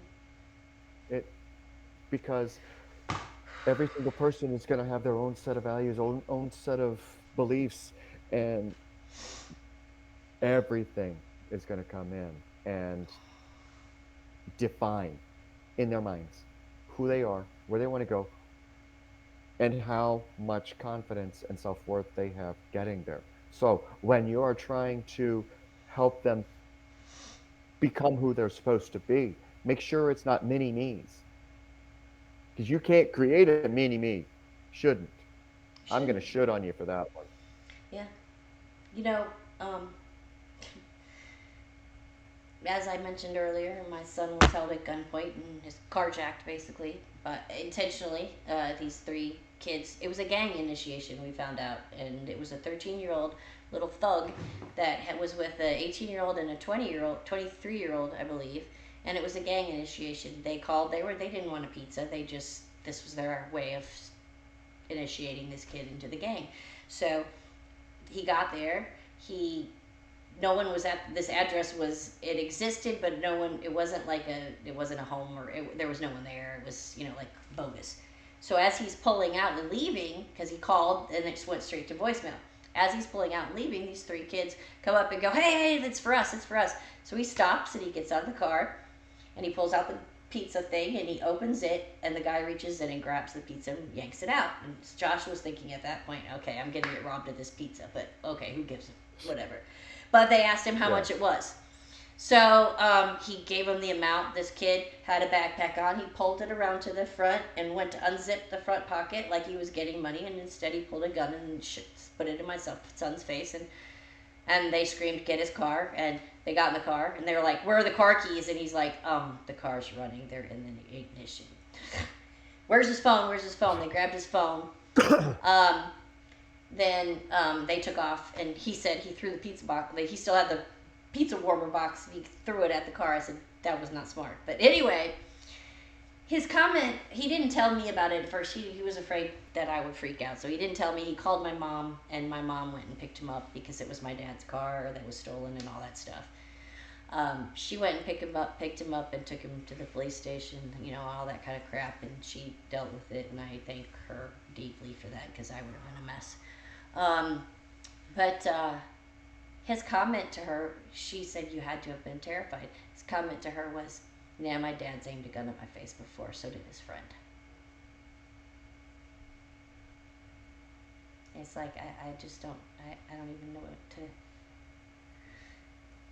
I don't even know where to go with something like that. It's like, how do you, I knew about a lot of this stuff.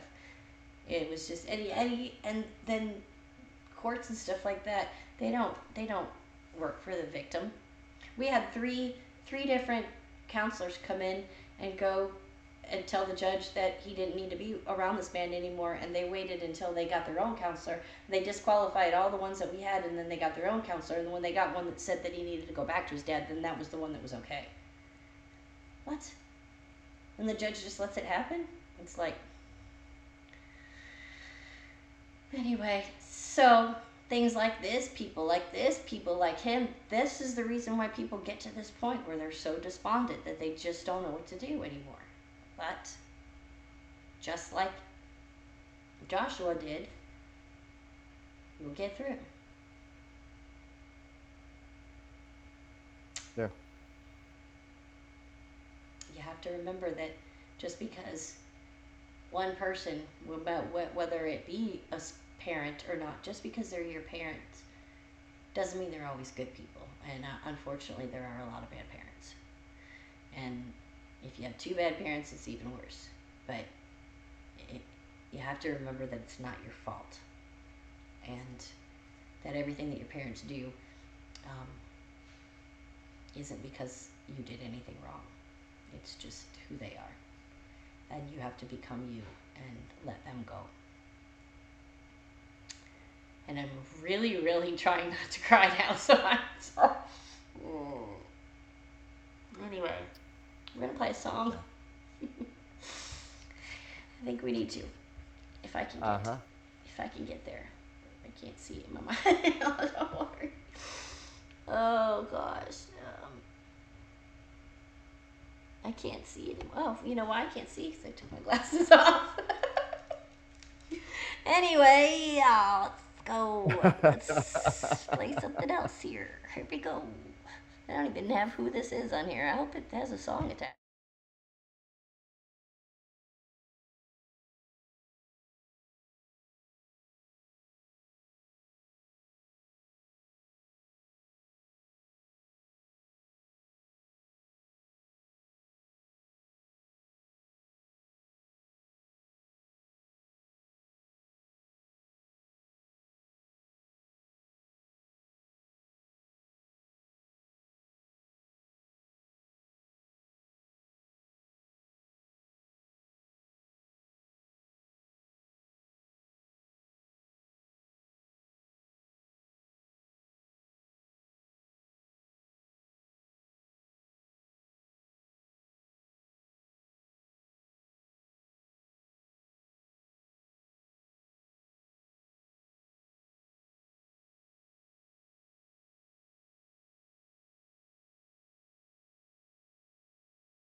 Take 96, 9.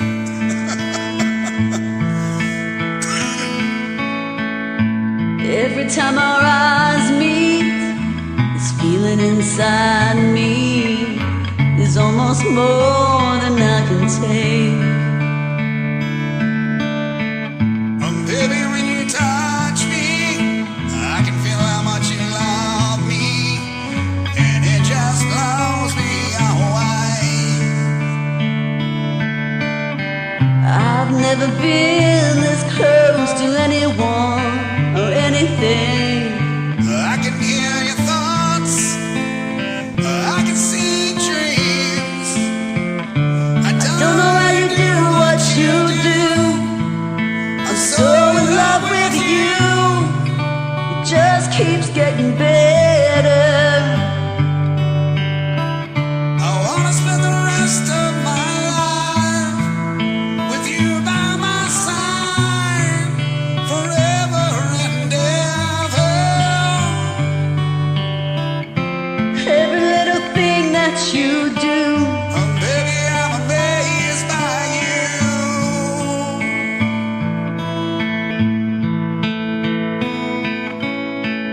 The smell of your skin, the taste of your kiss, the way you whisper in the dark, your hair all around me, baby, you surround me. touch every place in my heart. And though it feels like the first time, every time, I wanna spend the whole night in your eyes. I don't know how you do what you do. I'm So in love with you, it just keeps getting better. I wanna spend the rest of my life with you by my side, forever and ever. Every little thing that you do, Baby, I'm amazed by you.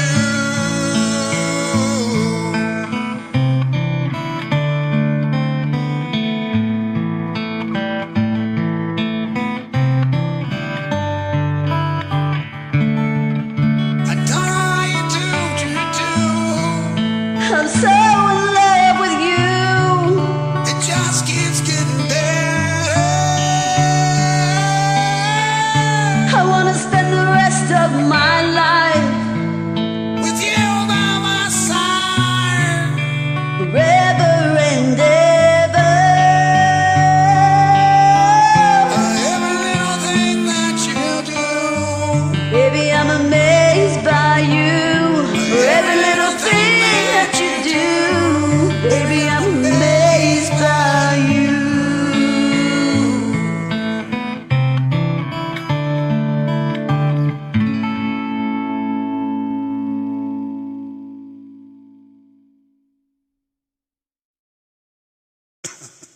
Take 96, 9.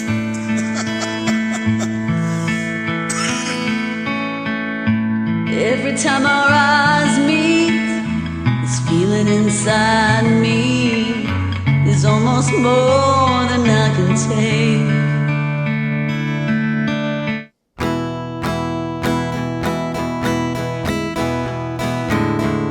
Come and listen to anything goes and add it to your favorite shows. We got rock and we got blues, even play a little country for you. So come on, 'cause you are the star.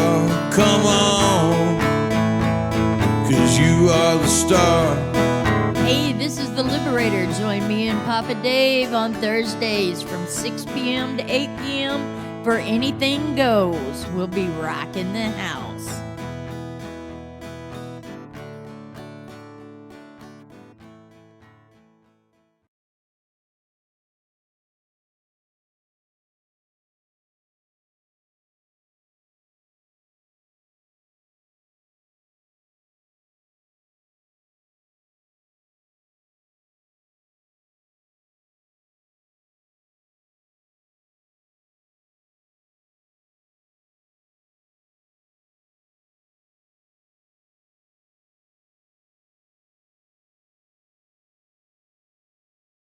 Okay, we are back again to hang out with Back our in the one smack. to hang out with our one viewer, which is you. So Yeah, it's me. this is bad. We're just talking to each other. We can do this anytime. Oh my. Anyway, Yeah, next time we talk for 6 hours, though, I want to make sure that I have a comfortable chair and can actually go outside and have a real cigarette every once in a while. there you go. You can go outside and have a real cigarette. I kind of need one myself. I Ouch. don't know if to take turns. Um. Anyway, so I apologize. I got a little emotional in that last section there, It's fine. but I mean, It's a tough subject. it is. But I think that it goes to show that there's reasons why people. A lot of times we don't know what's led up to someone's decision um, to end Yeah. things. And we don't know. Like it's another reason why I say that people who always say it's because they're selfish, that it's a selfish act and everything. Well, sometimes when that's the life you've grown up with and that's all you know, and it's been one thing after another, after another, after another, you can get to that point without being mentally ill or anything else of that matter. It's just been too much. I know that, like, I have an aunt who tells me, Carrie, if you didn't have bad luck, you'd have none at all. Because it's constant. Like, there's always constantly stuff. Well, it can be little things, but it's constant. And I've learned to let it roll off my shoulders. And I know that I watch, like, he'll get really upset about something that I just let go and I don't even think about it. Because there's been so much negativity that I pick my battles now. It's like I'm not gonna argue over the fact that I didn't want pickles on my burger and you did it anyway. I don't know where that came from, but anyway, I'm just not gonna. I'm not gonna have that conversation. And if it bothers you, I'm like, okay, let it bother you, but no, it's not gonna bother me. I'm not gonna let this bother me because there are way too many other fish to fry that are more difficult than this pickle situation. I don't know where that came from at all. It's a great metaphor. I mean, because you know what? If you order a burger without pickles and they put the pickles on it, your It's life's not ruined. over. Take the fucking pickles off. Oh, I know. Seriously. I When you're feeling that down, make a fucking change. if you're really getting that upset over the Seriously. pickles, then you need to do something. And I took definitely, it to the next level. You did. I took it to the next level. You did. Because seriously, Fucking take the people pickles need off to your know that burger. they're fucking worth it. No, No, take it's the not. fucking pickles off and realize you're fucking worth it. It's just, yeah. And I don't care if nobody hears it. I put it out there. I mean, I opened up Michael Jackson's "They Don't Really Care About Us" last week. I got a couple joints, none that I'll share, and no offense to anybody's singing abilities, but I at the end of it, I was like, this world needs to change. We got to start loving each other, and that's not a request anymore. It's not. Mm-mm. We got to stop with oh my God, he's so narcissistic. Oh my God, they are so self-centered. Oh, well, what about me? Well, what about you? You have to deal with you. Oh, you're so selfish. And you're selfish for saying it.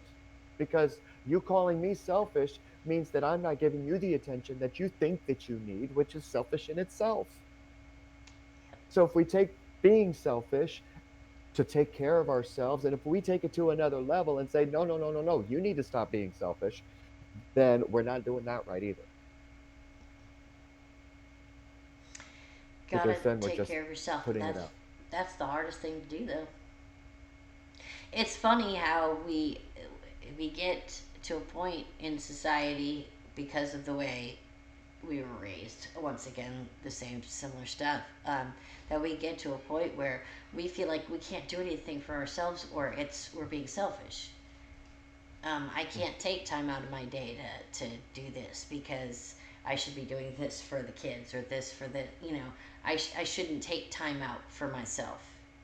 I get a lot of push about this radio station in general, from my son, from Rob, from my parents.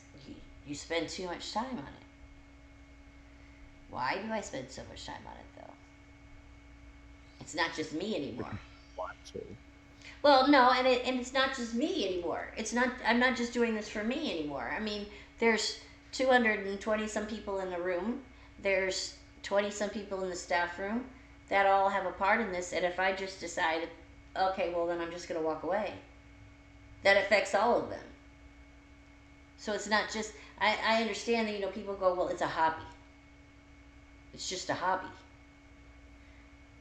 Okay, to me, maybe it's just a hobby, but it's also more than that to other people who tune in every day. There's a lot of people in our room alone that come here every single day to shows. Why? Because it's the only place that they have to go where people will reach out to them. And vice versa. Line is like that. Spool is like that. We know from all of the groups and stuff that we've been in, that the percentage of people with mental health issues on this app is astronomical. Oh yeah. Oh yeah. And they come here, and they come to our station to escape and to be the rock star that they wished they could have been when their mom told them that their teacher was tone deaf. So for me, it's more than that. It's not just a hobby, because I have nearly 300 people whose sometimes their well-being I feel a little bit responsible for, because I brought this out. I created this place, and now they come here every day to be here because it's their safe place, or it's their where they go to reach out, and if I pull out, what happens to their safe space?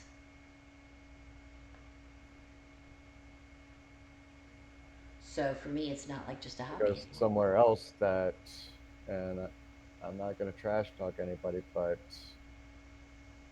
certain involvements, this is the safest one that I've been a part of.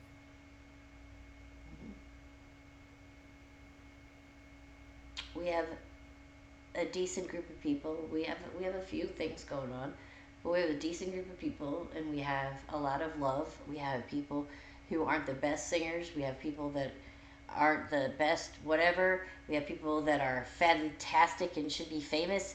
We have a complete range of personalities, of talents, of everything. But they come here, and it's usually the same group that are there every day, every night. Yeah. And I don't want to take that away from them. I'm not going to take that away from them. So if my immediate family cannot start to realize that it's not just about me anymore, then they're going to have to think about it a little bit, because it's not. I realized that I stepped into something that opened up a big mess sometimes. It can be a big mess sometimes. It was a big mess today.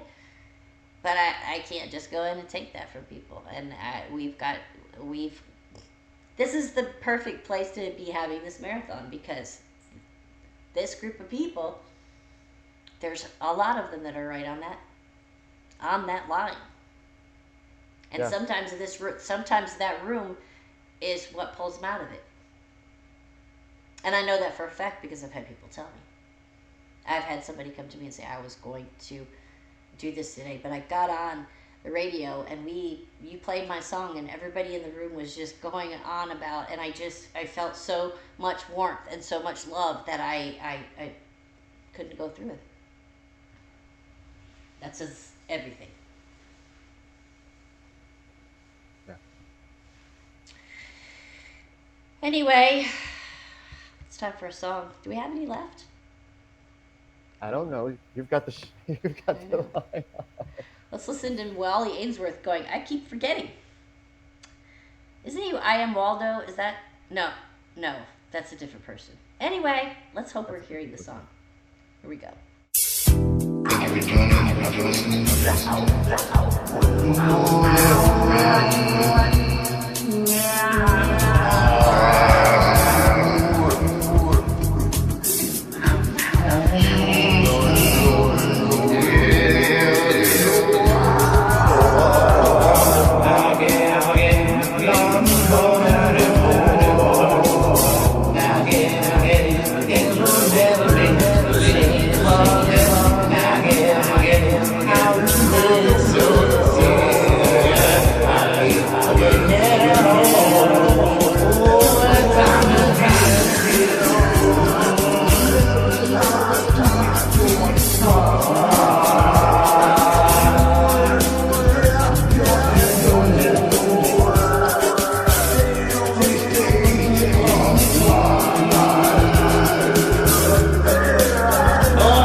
For the best in truth, blues, rock, and country, tune into Cash on the Barrel every Monday at 12 noon Eastern.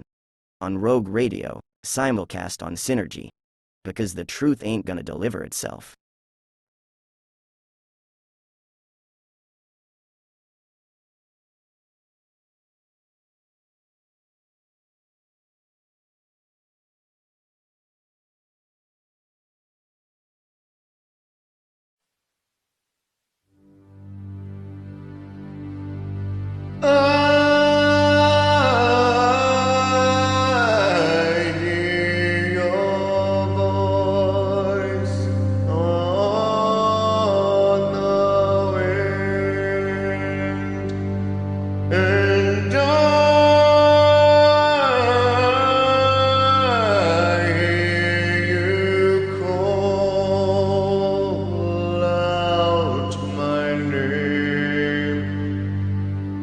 Listen, my child, you say to me, I am the voice of your history.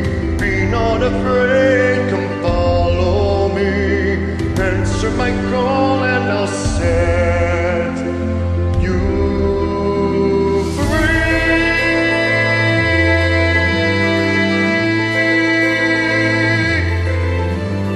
I am the voice in the wind and the pouring rain. I am the voice of your hunger and pain. I am the voice that always is calling you. I am the voice, I will remain. I am the voice in the fields when the summer's gone. The dance of the leaves with the autumn winds blow. Ne'er do I sleep throughout all the cold winter long. I am the voice that in springtime will grow.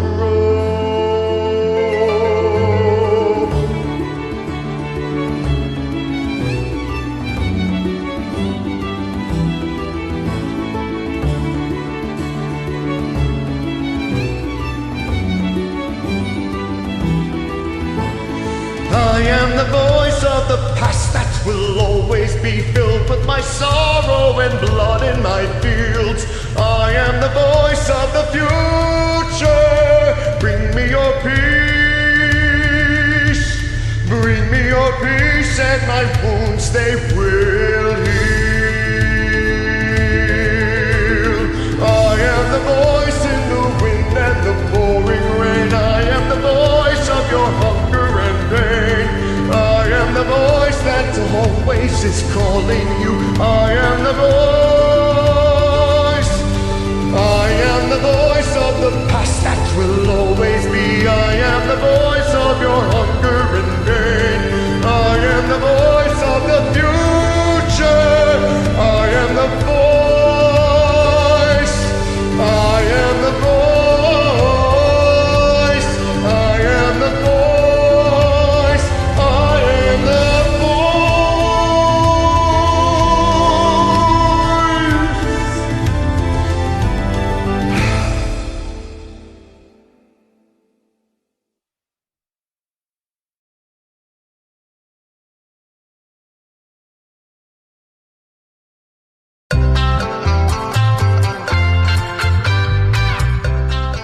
Hello, welcome to Synergy Radio. I'm Jazzy Scotty, host of Dancing Through the Decades. Join me every Tuesday at 7 p.m. where I play everything from the 1940s to the 1970s. But most importantly, I play you. So send me all your music from jazz, doo-wop, rock and roll, classic hits. Again, from the 1940s to the 1970s. See you then.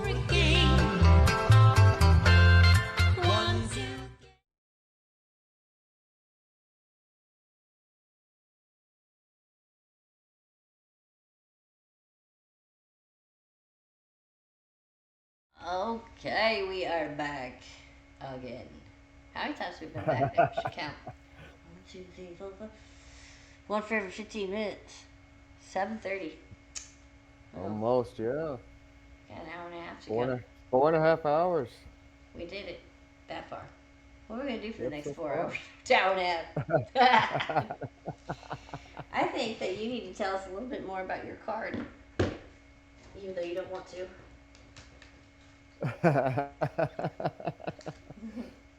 Oh, I was just looking at the book's definition. I mean, the moment that I felt to talk about it kind of passed. I'm trying to bring back what we were. Bring back what we were discussing. What were we discussing at the Yeah, time? we've talked about so much in the past No, since we went on. it's been a lot. Oh, This is why no one's watching right. because we're just rambling All on. they're doing is talking. Where's the music? We Where's want the music. damn music? God, I couldn't get the damn music. I don't even know what's going on right now. I Well, can't you get only to line. you only planned for one segment, And we would have made we're- it because we're- we had enough we're- chatter and stuff to talk about. We would have done fine. It was worked out, but the last minute 3 hours thing, and then not being able to get the songs from my computer is, I still don't know what I'm gonna do tomorrow when I'm back at like trying to figure out next week. I gotta figure out what's going on with Line because it will not let me on, and that is where all their songs are. Go figure. If it was And I meant, can't even text or email them to you because they still can't get them onto the computer. It's like, what am I don't even know what to do. It's like, wait a second here. Oh, anyway, we'll get it figured out. Before I mean, then, next we'll next step is just open up Smule on your computer and go to people's sites just and start tag grabbing them them. directly. Luckily, I think hopefully they're using the hashtag and I could find them quickly. But yeah, that was I wasn't prepared for an extra 3 hours, and I thought, oh, I could get some music, and then I come in here. I'm thinking I can even pull stuff up while we're talking. Yeah, sure.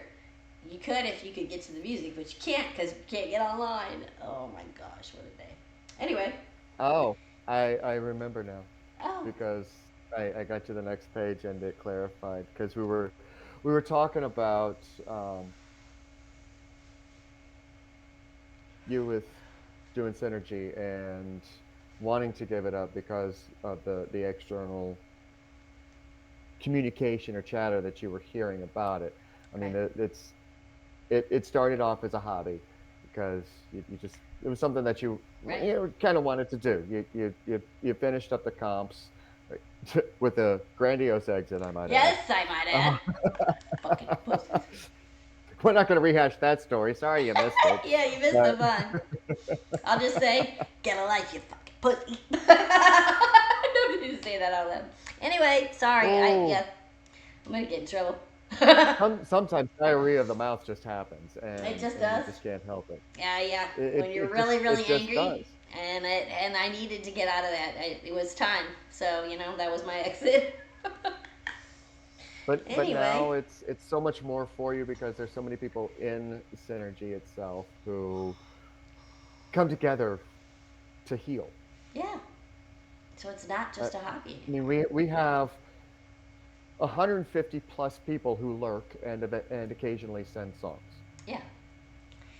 But And the ones that send, there's something going on in their life that they enjoy the community atmosphere. They enjoy being able to connect with other human beings, and even this if it's across the globe. they don't care because they get to They have connect, that connection.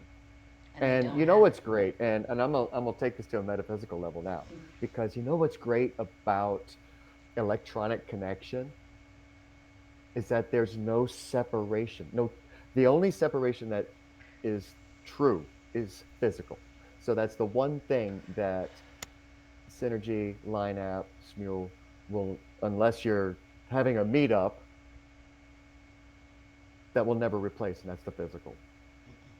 But otherwise, all other forms of energy flow through. They flow through the songs Oh my God, recorded definitely. on little bitty chips. But the amount They of they emotion flow that's on through. that little chip is amazing. Oh yeah. I mean, we just listen And to these that songs little sometimes. I was chip like, wow. is made of quartz. And quartz is everywhere. So we literally connect energy to energy when we gather. And Here goes again. there's a lot of time that there's a lot of time that we spend away from loved ones, from conversations or other things that we could be doing, Hmm. but instead maintain this. And I think you froze on me. Yep. Yep, he's gone. it it's yeah. He's stuck in that position. Oh no, we lost our network flash. Oh crap.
There you are.